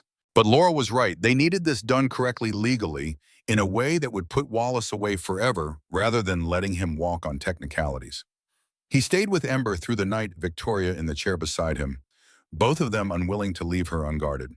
Kenneth remained positioned by the door, and Marcus noticed his father had brought the shotgun from his truck. The hospital security didn't question it. Some things country hospitals understood. Around 3 in the morning, Ember woke briefly. Her oxygen mask had been removed, replaced with nasal cannula. Her voice came small and scared. Ember's question cut straight through. "Did I do something wrong? Is that why someone hurt me?" Marcus felt something break in his chest. He gathered her carefully, mindful of the IV and monitoring wires. "No, baby. Never. Bad people sometimes hurt good people. But it's not your fault. None of this is your fault." Victoria moved to the other side of the bed. "And we're going to make sure they can't hurt anyone ever again. I promise." Ember studied Victoria seriously. "Are you going to be my new mom?" The question hung in the air, too large and complicated for a hospital room at 3 in the morning. Marcus started to deflect, but Victoria spoke first. Her voice carried surprising gentleness. "I'd like to be someone who helps take care of you, if that's okay. Not replacing your mom, no one could do that, but maybe being someone else who loves you too." Ember considered this, then nodded. "Okay, but you have to meet Mr. Cotton properly. He's very important." Victoria solemnly shook the stuffed rabbit's paw. "I'm honored to meet you, Mr. Cotton. Thank you for taking care of Ember." The absurdity of watching a billionaire CEO conduct formal introductions with a stuffed animal while his daughter lay in a hospital bed hit Marcus hard. He found himself smiling despite everything, despite the fear and rage and exhaustion. Ember drifted back to sleep within minutes. Victoria stayed beside the bed, one hand resting near Ember's, close enough to feel the rise and fall of her breathing. Marcus's whisper was almost inaudible. "Thank you." Victoria didn't look at him, her gaze fixed on Ember. "For what?" Marcus's throat tightened. "For meaning it, when you promised her." Victoria's voice came quiet but absolutely certain. "I don't make promises I don't intend to keep. Not to children, not to anyone." They sat in silence while the monitor beeped their steady rhythm and the night staff made their rounds. Kenneth dozed in the corner chair, shotgun within reach. Outside, the rural darkness was complete, except for scattered farmhouse lights dotting distant hills. Marcus thought about the chain of events that had brought them here. A desperate Craigslist ad, a fake relationship that stopped being fake, a murdered partner and an embezzling CFO. And somehow, in the middle of all that darkness, finding something that looked increasingly like hope. Monday morning arrived with bureaucratic efficiency. Victoria's driver collected them at 6 Ember buckled, safely between Marcus and Kenneth in the back. They dropped her at Victoria's penthouse under Diane's watchful supervision and the protection of 2 security guards Laurel had vetted personally. Lancaster Technologies' headquarters at 7:30 on Monday morning was controlled chaos. Victoria moved through it with the confidence of someone who'd built this empire from a garage, nodding to employees, reviewing reports every inch the competent CEO. Only Marcus saw the tension in her shoulders, the way her jaw stayed tight. Laurel met them in Victoria's office with equipment, a wire so small it disappeared under Victoria's blouse, backup recording devices in her watch and earrings. Redundancy in case Wallace found one.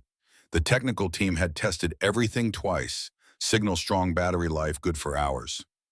Laurel's instructions were clinical. Get him talking about the embezzlement first, then about Daniel's death. If he admits to tampering with the car, we've got him on murder.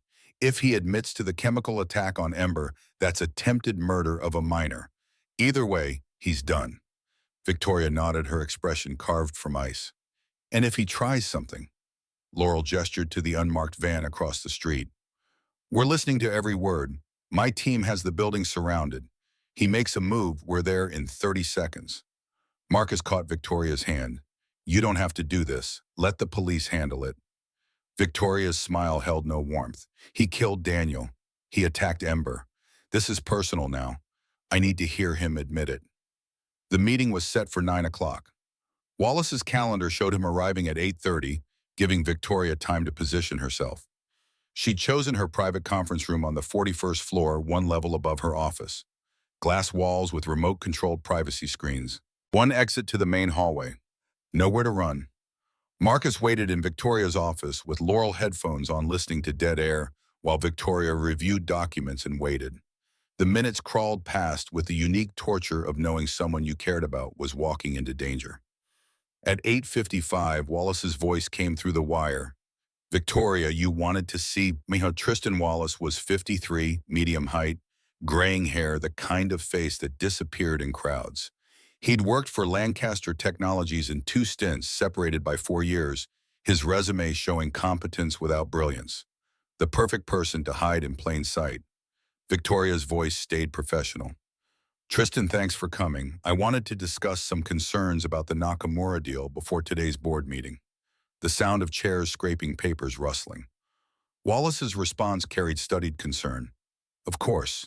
What concerns? Victoria launched into a prepared speech about market volatility, integration, challenges, the risks of moving too fast. All plausible, all things a cautious CEO might worry about. Wallace responded with reassurances, financial projections, everything by the book. Marcus watched Laurel's expression. She was tracking something, listening for the turn. Victoria was leading Wallace, making him comfortable, establishing the pretense before springing the trap. Finally, Victoria's voice shifted slightly. There's another issue. I've been reviewing old financial records from before the IPO, and I've found some irregularities in expense accounts from 2018. The silence stretched.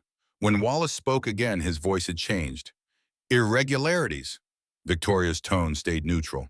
Payment authorizations that don't match our standard procedures. Small amounts but consistent over several months. You were managing those accounts at the time. Wallace's laugh sounded forced. That was years ago. I'd have to review the specific transactions. Victoria pressed harder. The thing is, Daniel was reviewing these same records right before he died. He'd scheduled a meeting with our lawyer about financial concerns. Does that ring any bells? Another silence, longer this time. Marcus could hear his own heartbeat in the headphones. Wallace's voice, when it came, was careful. Daniel mentioned wanting to tighten some processes, but that was right before the accident. We never got to have that conversation. Victoria's response came cold as January. The accident that happened when the brake lines failed on my car. the car I'd had serviced 2 days earlier. The temperature in the room seemed to drop through the wire. Marcus heard Laurel alert her team, everyone tensing. Wallace's voice carried forced confusion. "I'm not sure what you're implying, Victoria." Victoria didn't back down. "I'm not implying anything. I'm stating facts. Daniel was investigating financial irregularities. He died in a suspicious accident. Those same irregularities continued for 7 more years. And now when the Nakamura audit would expose everything, suddenly I'm getting threats and my boyfriend's daughter ends up in the hospital." The sound of a chair moving fast, Wallace's voice rising. "You're not suggesting I had anything to do with—" Victoria cut him off. "I'm saying that you've been embezzling from my company for a decade. I'm saying you killed Daniel Wright to cover it up. And I'm saying you assaulted a 6-year-old child to intimidate me." The explosion came fast. Wallace's voice went from defensive to desperate. "You can't prove any of that. You're grasping at straws because you feel guilty about Daniel's death and need someone else to blame." Victoria's laugh was bitter. "You're right that I felt guilty. Spent 7 years drowning in it. But then I started actually looking at the evidence instead of just accepting that I'd caused the accident. And you know what I found? A pattern. You steal, Daniel notices. Daniel dies. You keep stealing. We announce a deal that requires forensic audits. Suddenly people around me get hurt." Wallace's breathing was audible through the wire, now rapid and shallow. "This is insane. You're having some kind of breakdown." Victoria's voice went deadly quiet. "Then explain the offshore accounts. The payments from shell corporations registered to James Blackwell's dummy subsidiaries. The deposits that coincidentally match the amounts missing from our expense accounts." The silence was absolute. Marcus could picture Wallace's face, the trapped animal realization that she knew everything.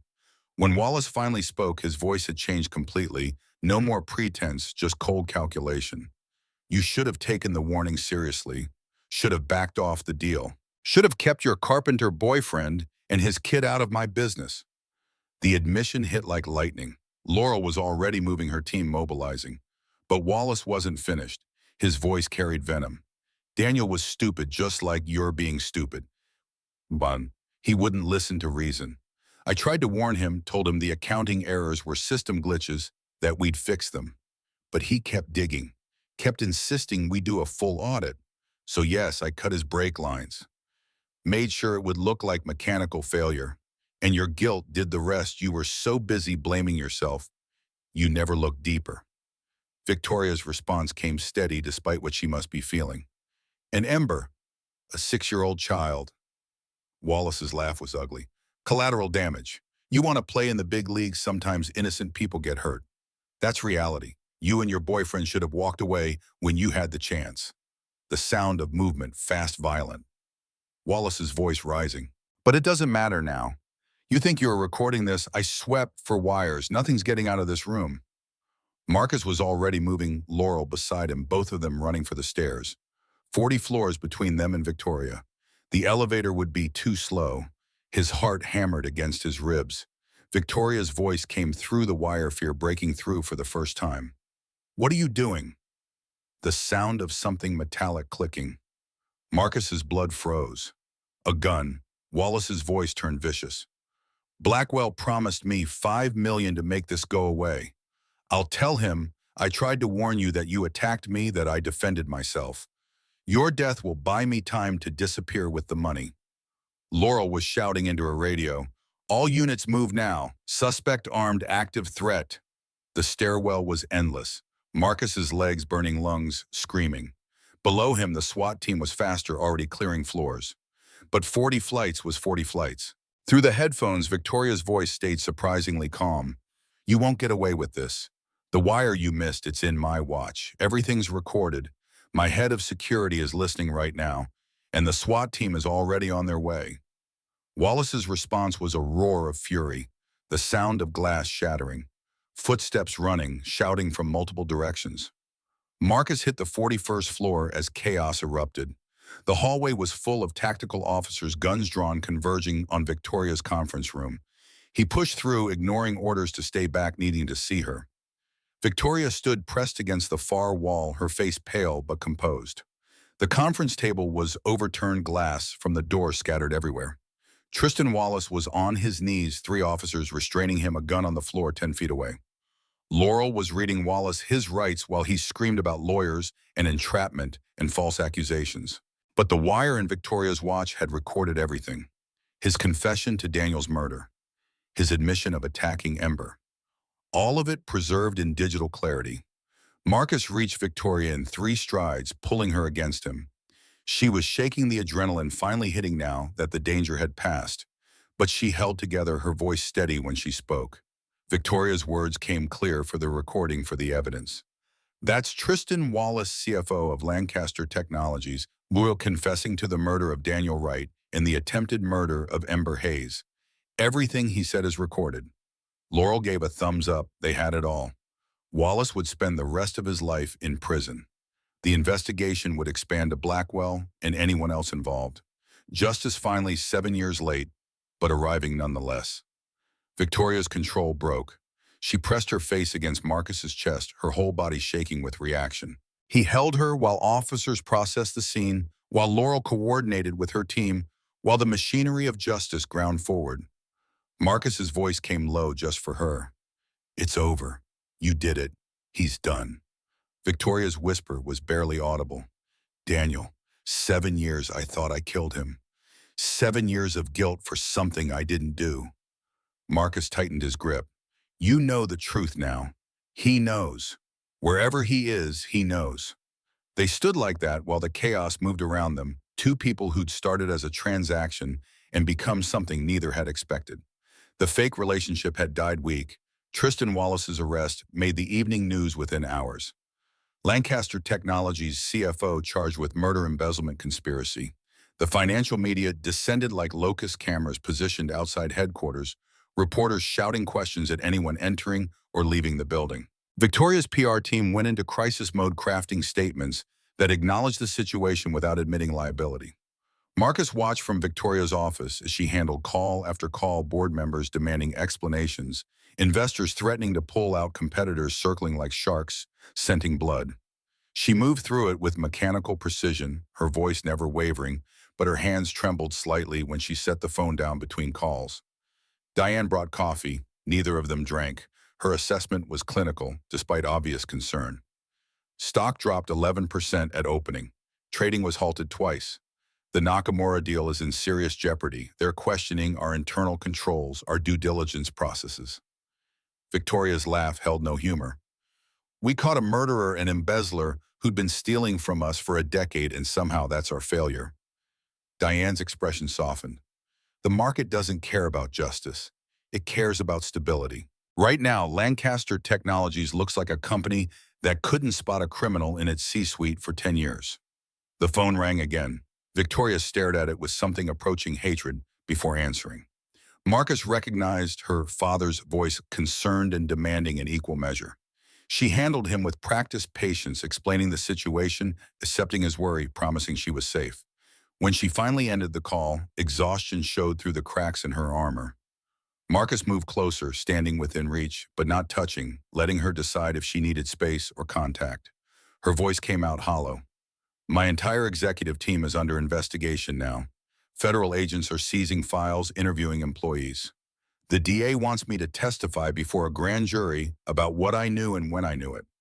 Marcus understood the implication. 7 years of not questioning Daniel's death could be viewed as willful ignorance or incompetence. The same guilt that had driven her relentless work ethic might now be weaponized against her reputation. His response was firm. "You were a grieving fiancé who believed the police report. That's not criminal. That's human." Victoria turned to the windows, Manhattan spread below in afternoon light. "The board is calling for my resignation. Harlan Bishop sent a formal letter an hour ago. Says my emotional involvement compromises my judgment that I need to step aside for the good of the company." The betrayal in her voice cut deeper than the words themselves. These were people she'd worked with for years whose fortunes were tied to hers, and they were abandoning her the moment things got difficult. Marcus felt anger rise hot in his chest. "Can they force you out?" Victoria's smile was bitter. "Not easily.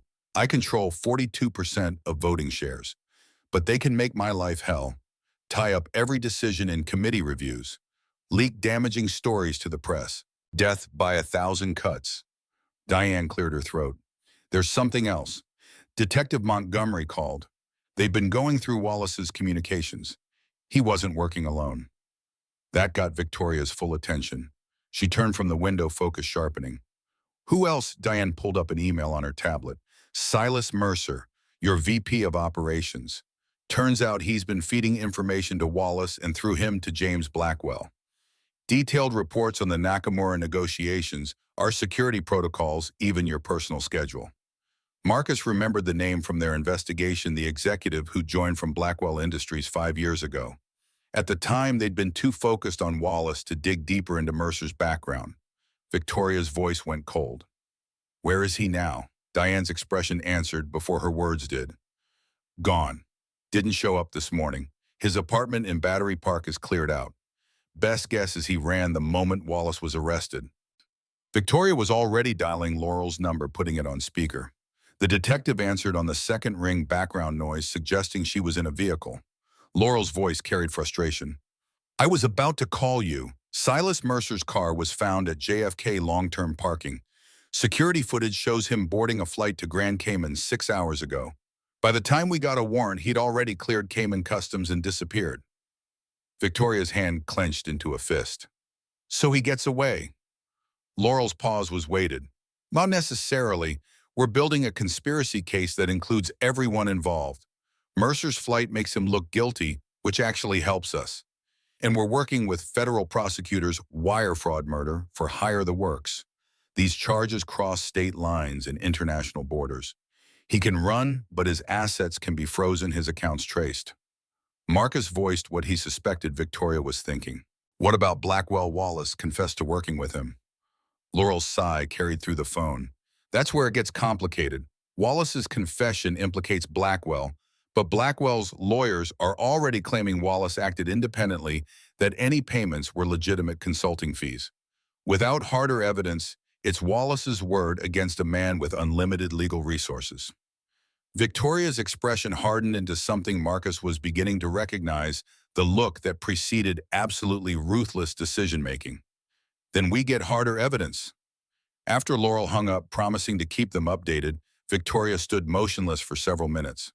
Marcus watched her process, saw the gears turning behind those green eyes. When she finally spoke, her voice carried absolute certainty. Victoria's words came measured and deliberate. Blackwell thinks he's won. Wallace is arrested but can't directly prove Blackwell ordered the hit. Mercer is gone. The Nakamura deal is in jeopardy. From his perspective, mission accomplished. Lancaster Technologies is damaged, possibly fatally. Marcus saw where this was going. So you give him exactly what he wants. Victoria's smile was sharp as broken glass. I announce I'm stepping down as CEO. Temporary leave of absence while the investigation proceeds. The board gets their wish, the stock stabilizes, and Blackwell thinks I'm broken. Diane's objection was immediate. That's insane. You step down now, they'll never let you back. The board will install someone else permanently. Victoria moved to her desk, already planning.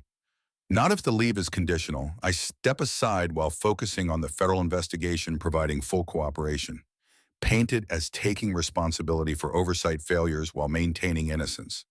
The board can't argue with that without looking like they're obstructing justice.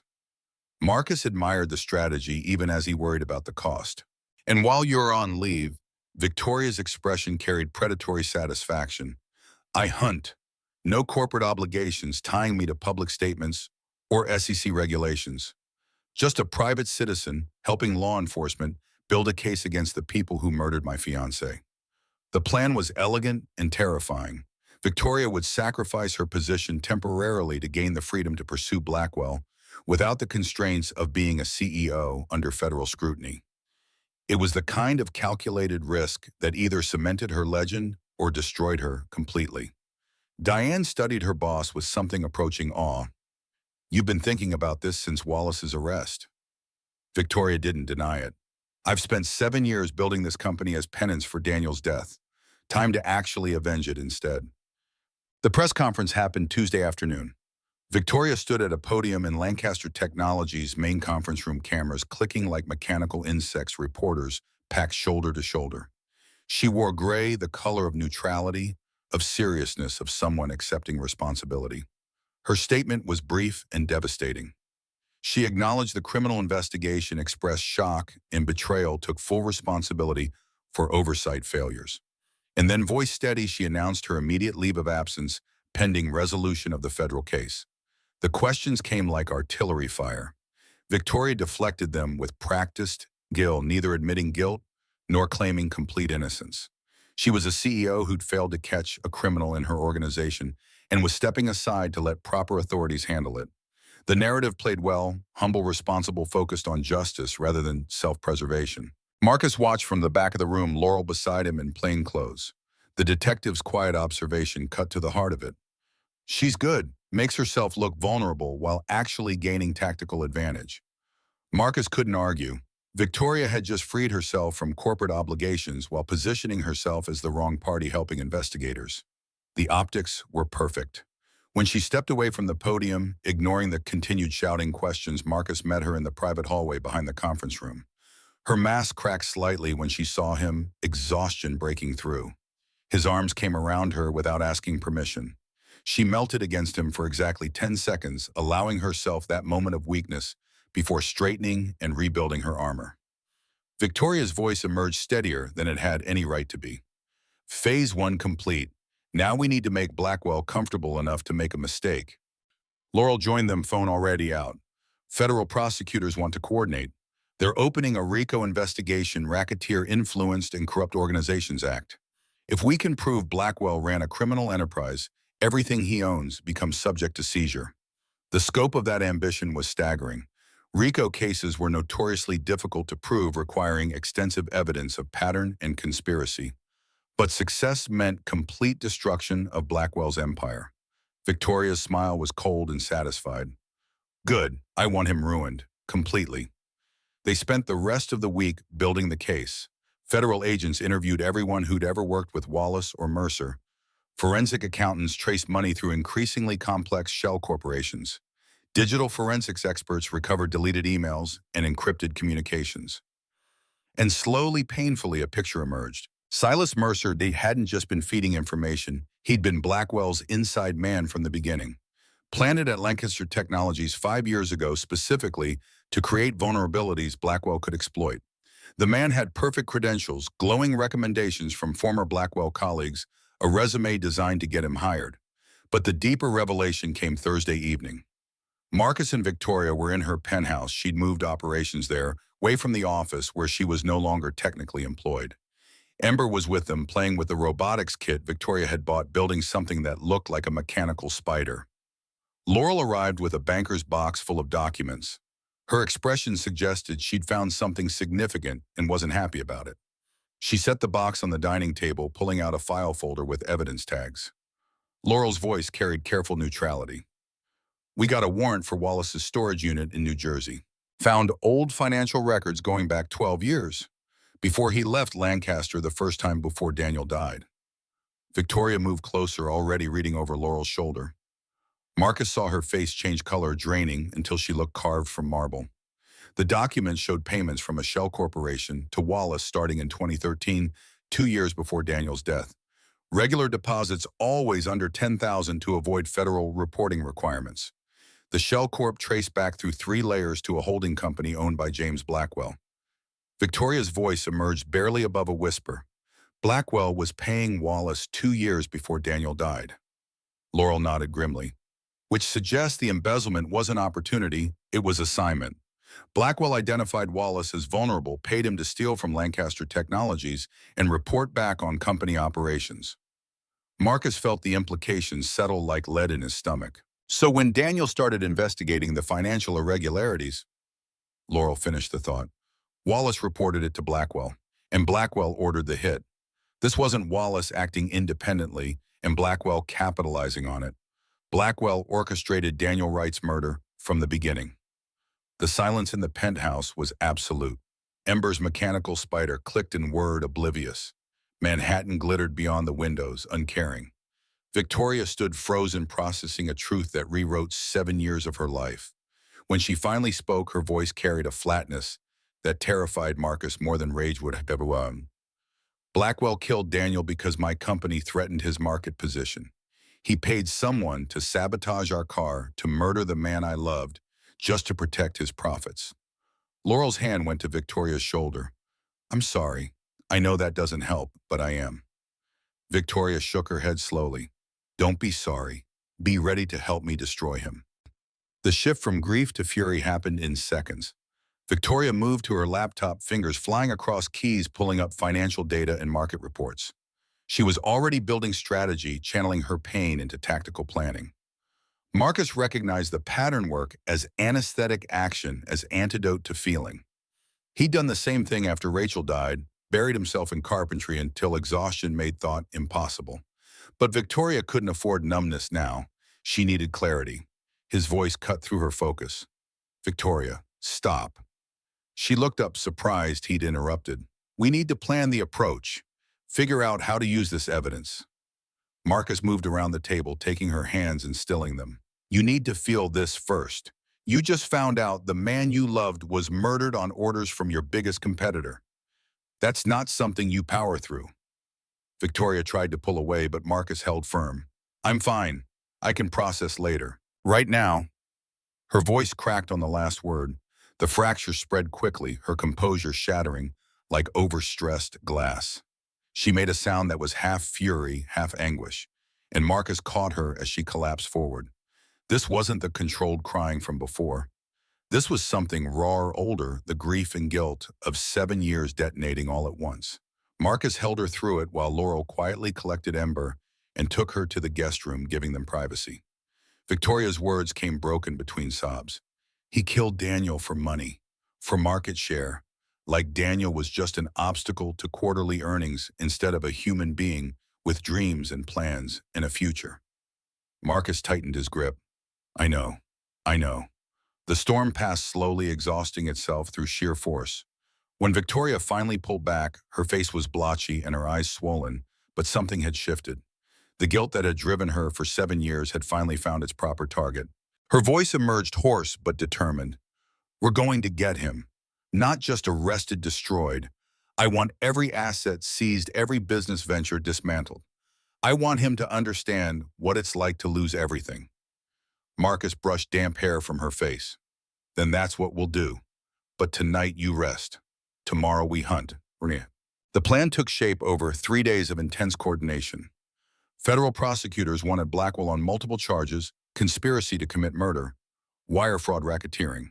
But they needed him on tape admitting to ordering Daniel's death. Wallace's confession wasn't enough. Mercer had fled. They needed Blackwell himself, which meant someone had to get close enough to make him comfortable talking. Victoria volunteered immediately. Laurel vetoed it just as fast. He knows you. You just stepped down from your company because of his conspiracy. He'll never speak freely around you. The prosecutor, a woman named Rebecca Stern from the Southern District, agreed.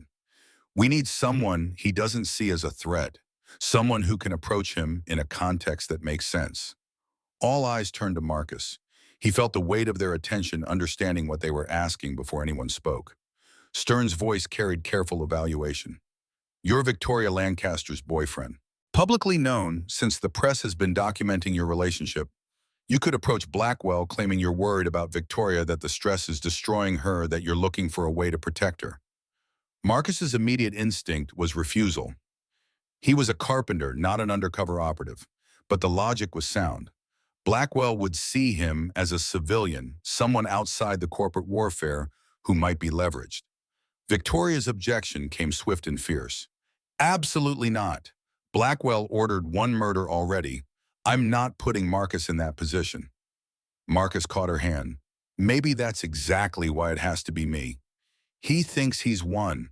You're out, your company's in chaos. The investigation is stalled without hard evidence. He won't expect anyone to come at him directly.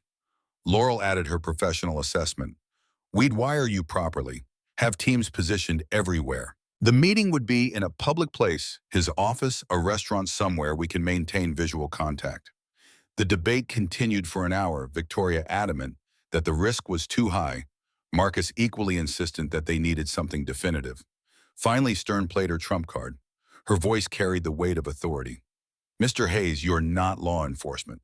We can't order you to do anything, but let me be clear about what's at stake. Without Blackwell's confession, he walks. Wallace goes to prison, maybe Mercer, if we catch him. But the man who actually ordered Daniel Wright's murder remains free, wealthy, and dangerous. Can you live with that?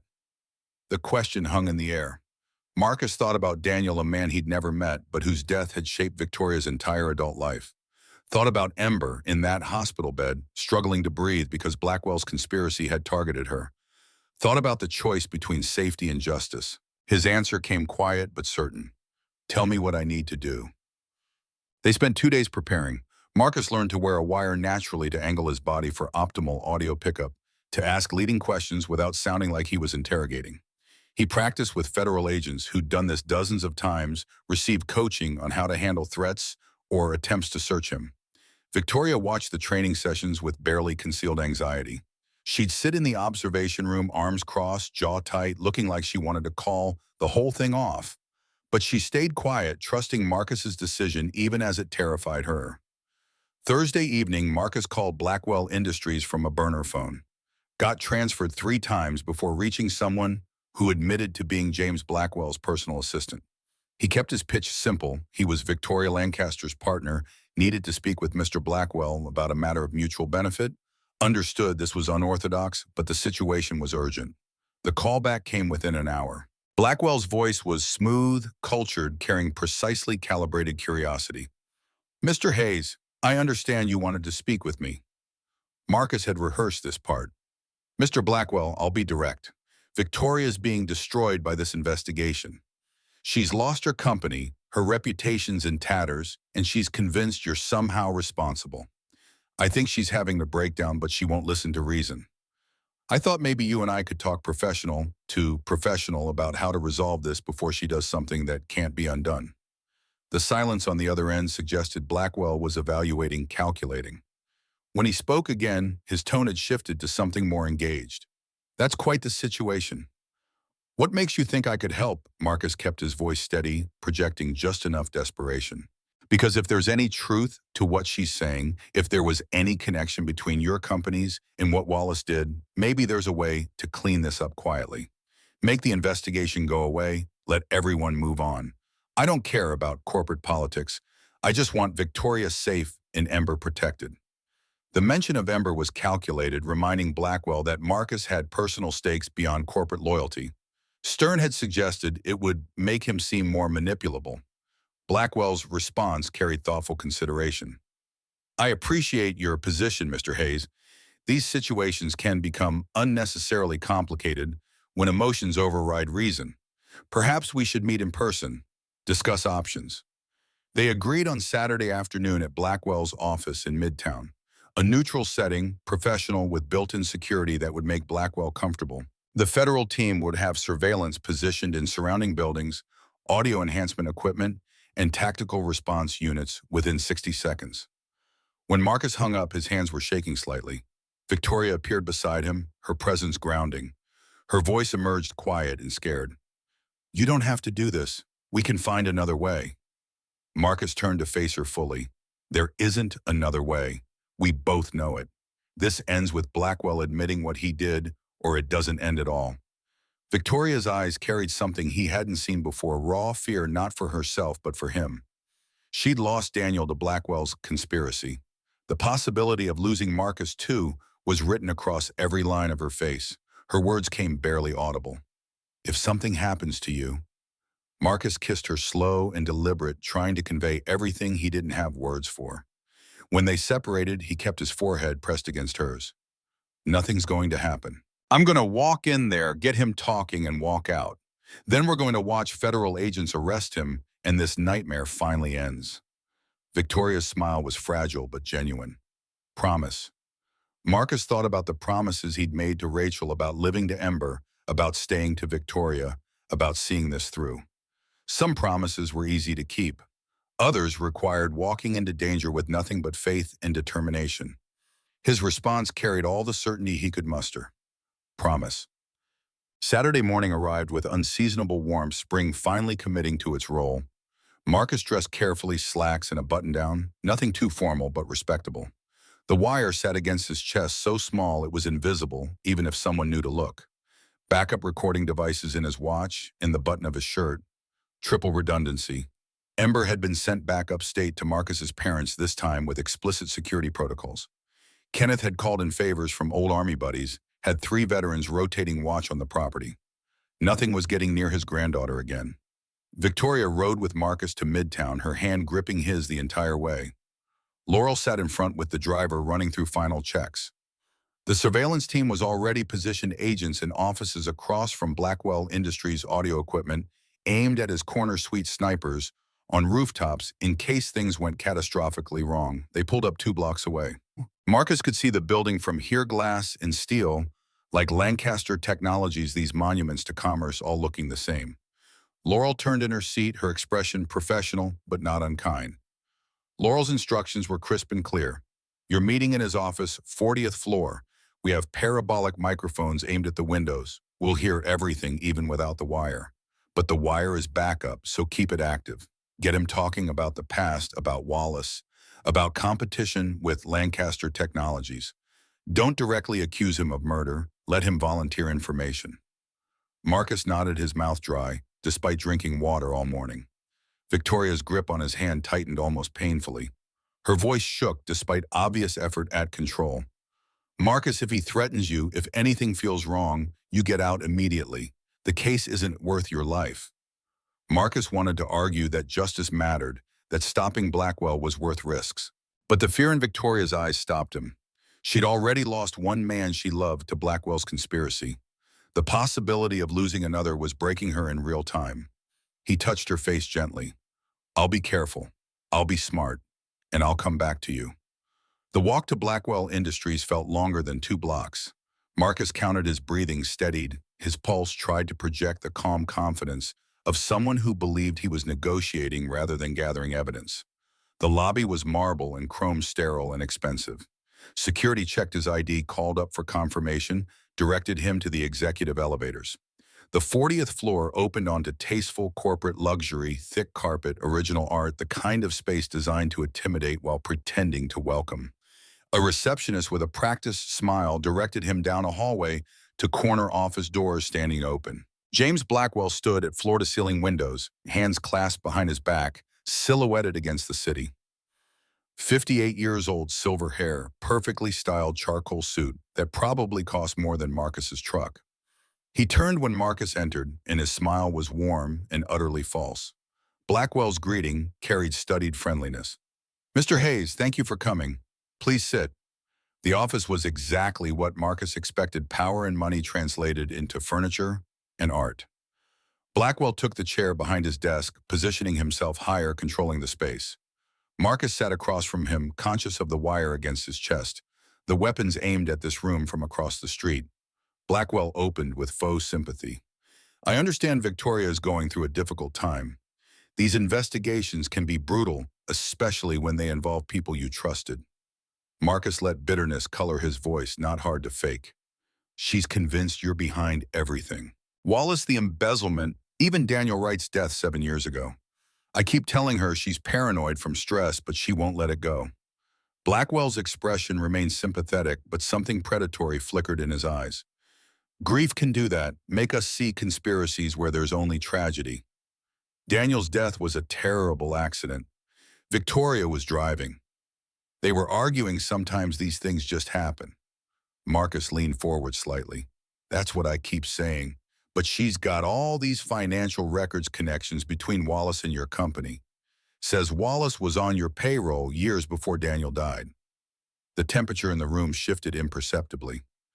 Blackwell's smile stayed in place, but his posture changed, became more alert. Wallace did some consulting work for us, not unusual in the industry. Marcus pressed carefully. Consulting on what Victoria thinks he was spying on Lancaster Technologies, reporting back to you about their operations. Blackwell studied Marcus for a long moment, clearly evaluating how much to admit. Finally, he leaned back, his demeanor shifting to something more candid, or at least pretending to be. Mr. Hayes, let me be frank. Corporate intelligence is part of business. Everyone does it. Having sources inside competitor companies, understanding their strategies, that's just good practice. It's not illegal. Marcus felt his pulse quicken. Blackwell was admitting to the conspiracy, thinking Marcus was someone he could turn. So Wallace was feeding you information. Blackwell's smile widened slightly. Wallace understood that his talents were better compensated elsewhere.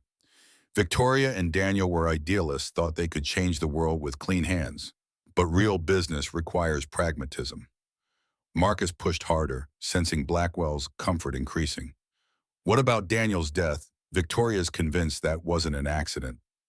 Blackwell's pause lasted just slightly too long.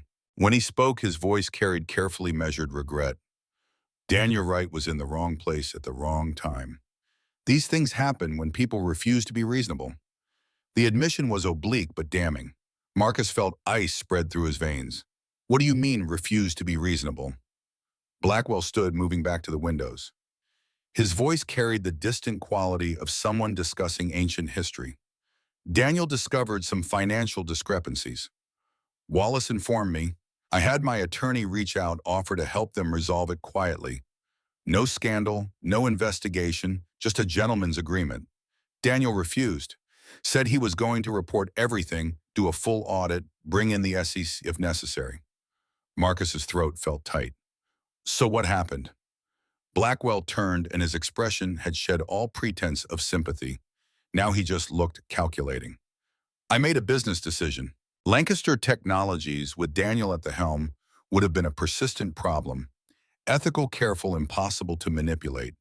But Victoria, he smiled. Victoria was ambitious, emotional, easy to predict.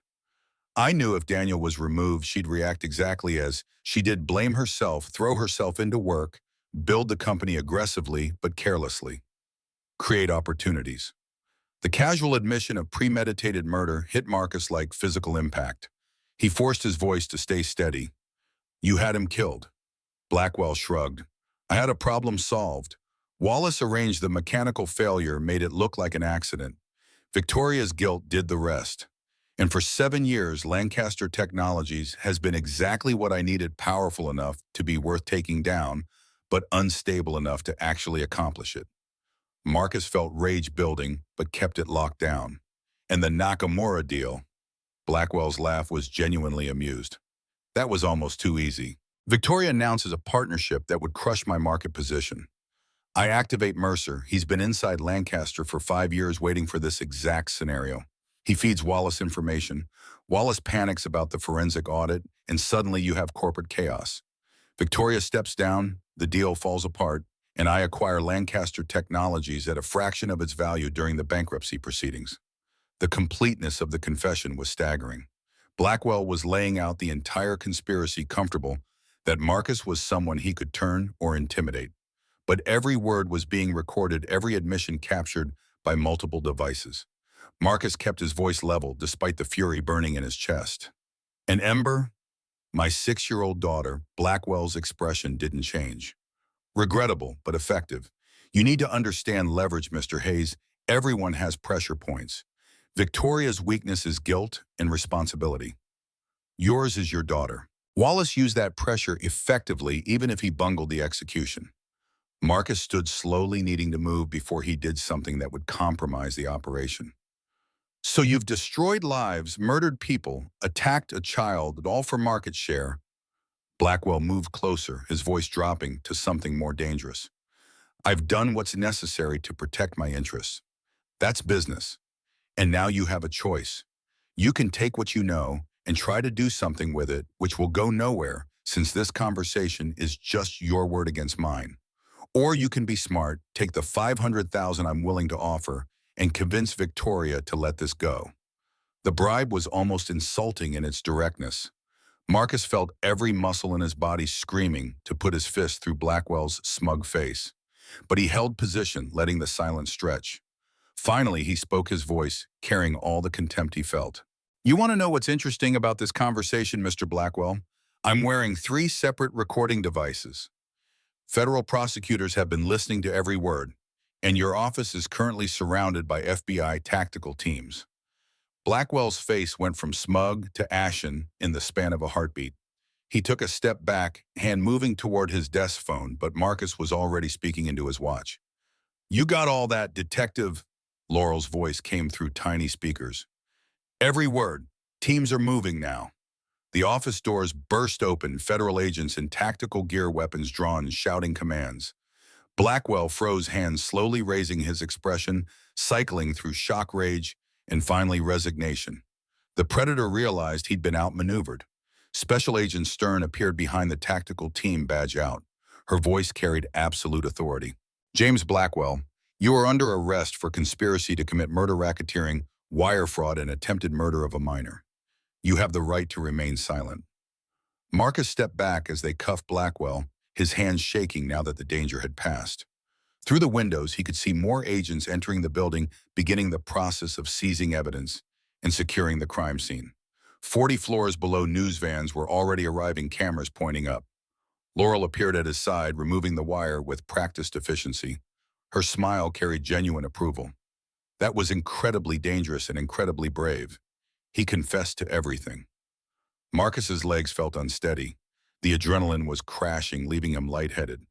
Is it enough for conviction? Stern joined them, holding a tablet showing audio waveforms. It's more than enough. We have his admission to ordering Daniel Wright's murder, his knowledge of Wallace's embezzlement, his coordination with Mercer, even his approval of the attack on your daughter. James Blackwell will spend the rest of his life in federal prison. The finality of that statement settled over Marcus like a weightlifting. 7 years of Victoria's guilt, weeks of investigation and dangers, it was all ending here. Justice delayed, but finally arriving. His voice came out hoarse. I need to see Victoria. They escorted him down 40 floors through the chaos of federal agents and news crews to the vehicle where Victoria waited. She burst out the moment she saw him, pulling him into her arms with desperate strength. Her words tumbled out between broken breaths. I heard everything through the wire. Every word. Oh God, Marcus, he could have killed you. He could have. Marcus held her, letting her shake his own reaction, finally breaking through now that she was safe and Blackwell was in custody. It's over. He confessed to everything. Daniel's murder, the conspiracy to all of it. It's finally over. Victoria pulled back enough to see his face, her eyes streaming. Daniel. 7 years I thought I killed him. 7 years of guilt and punishment. And it was Blackwell all along. Marcus wiped tears from her cheeks. But now you know. Daniel knows. And Blackwell is going to pay for what he did.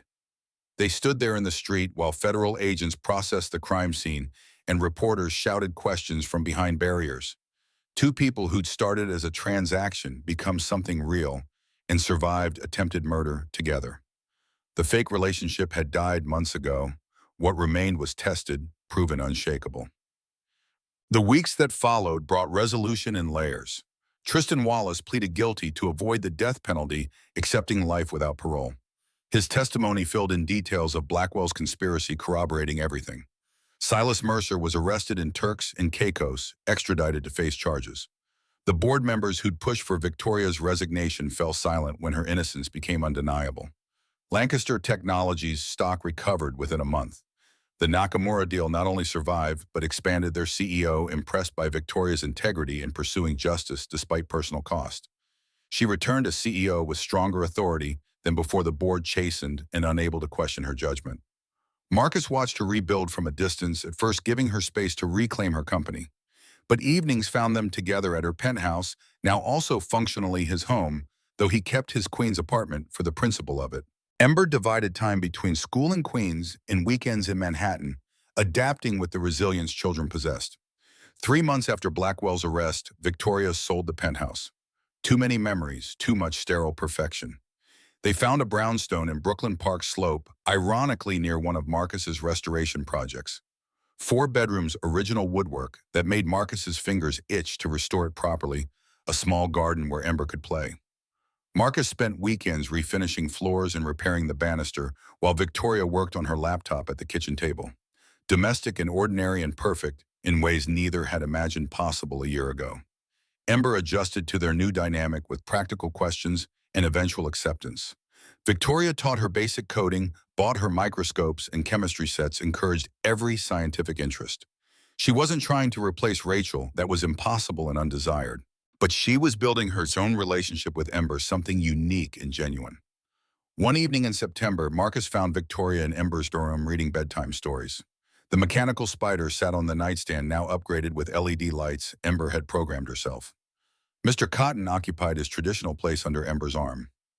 Marcus leaned against the door frame watching them. Victoria's voice softened when reading to Ember, losing the corporate edge, becoming something warmer. Ember had started calling her Tori, not Mom, but something more than just Victoria. A space she was creating that belonged only to them. When Ember finally drifted off, Victoria joined Marcus in the hallway. They stood there in comfortable silence, the house settling around them, autumn evening, visible through the window at the landing. Victoria's voice came quiet, contemplative. Is this what happiness feels like? I almost don't recognize it. Marcus pulled her close, breathing in the scent of her shampoo and the faint smell of sawdust that seemed to permanently cling to him. I think this is exactly what it feels like.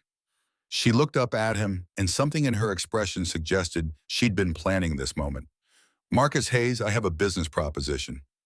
His laugh was surprise. You want to negotiate terms of our relationship? Victoria's smile was nervous in a way he rarely saw from her. I want to propose, officially, with no deals or contracts or time limits. Just you and me and Ember, permanently. Marcus felt his chest tighten with emotion so intense it was almost painful. He'd thought he'd never marry again, after Rachel never find someone who understood both his grief and his capacity to love despite it. But here was Victoria, brilliant and damaged and healing, were offering him forever. His voice came out rougher than intended. Are you asking me to marry you? Victoria pulled a small box from her pocket. She'd planned this, rehearsed, probably trying to get it perfect. I know this is unconventional. I know we started fake and became real in the strangest way possible. But I also know I want to wake up beside you every morning and figure out this life together. So yes, Marcus Hayes, will you marry me? Marcus took the box, opened it. A simple platinum band, no unnecessary decoration, exactly his style.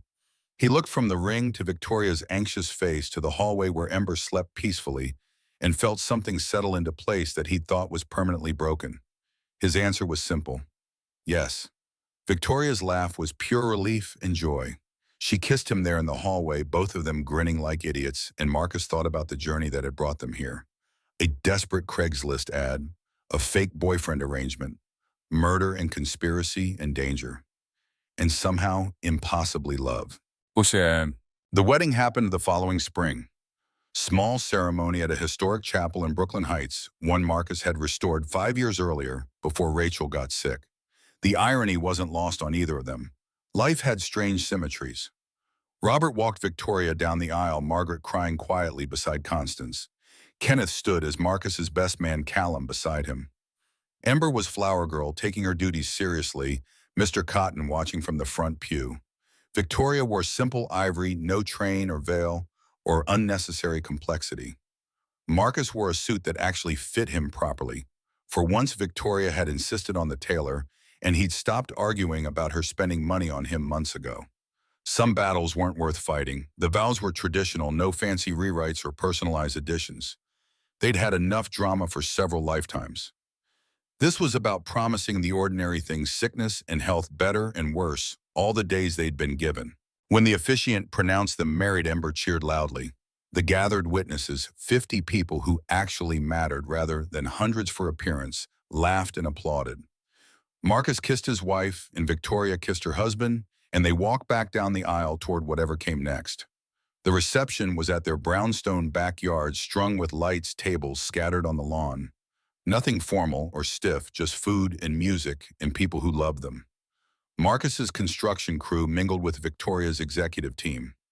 Kenneth taught some of Lancaster Technologies' engineers about proper mortise and tenon joinery. Constance and Margaret planned holiday visits. As evening fell and the party continued around them, Victoria pulled Marcus aside. They stood at the garden's edge watching fireflies begin their ancient rituals. Her voice carried nervousness again. I have news. Wasn't sure when to tell you, but now seems right. Marcus turned to face her, fully reading her expression. What kind of news? Victoria's hand moved to her stomach, flat still, no visible sign, but her smile was tentative and hopeful. The kind that arrives in about 7 months. I went to the doctor last week. We're pregnant.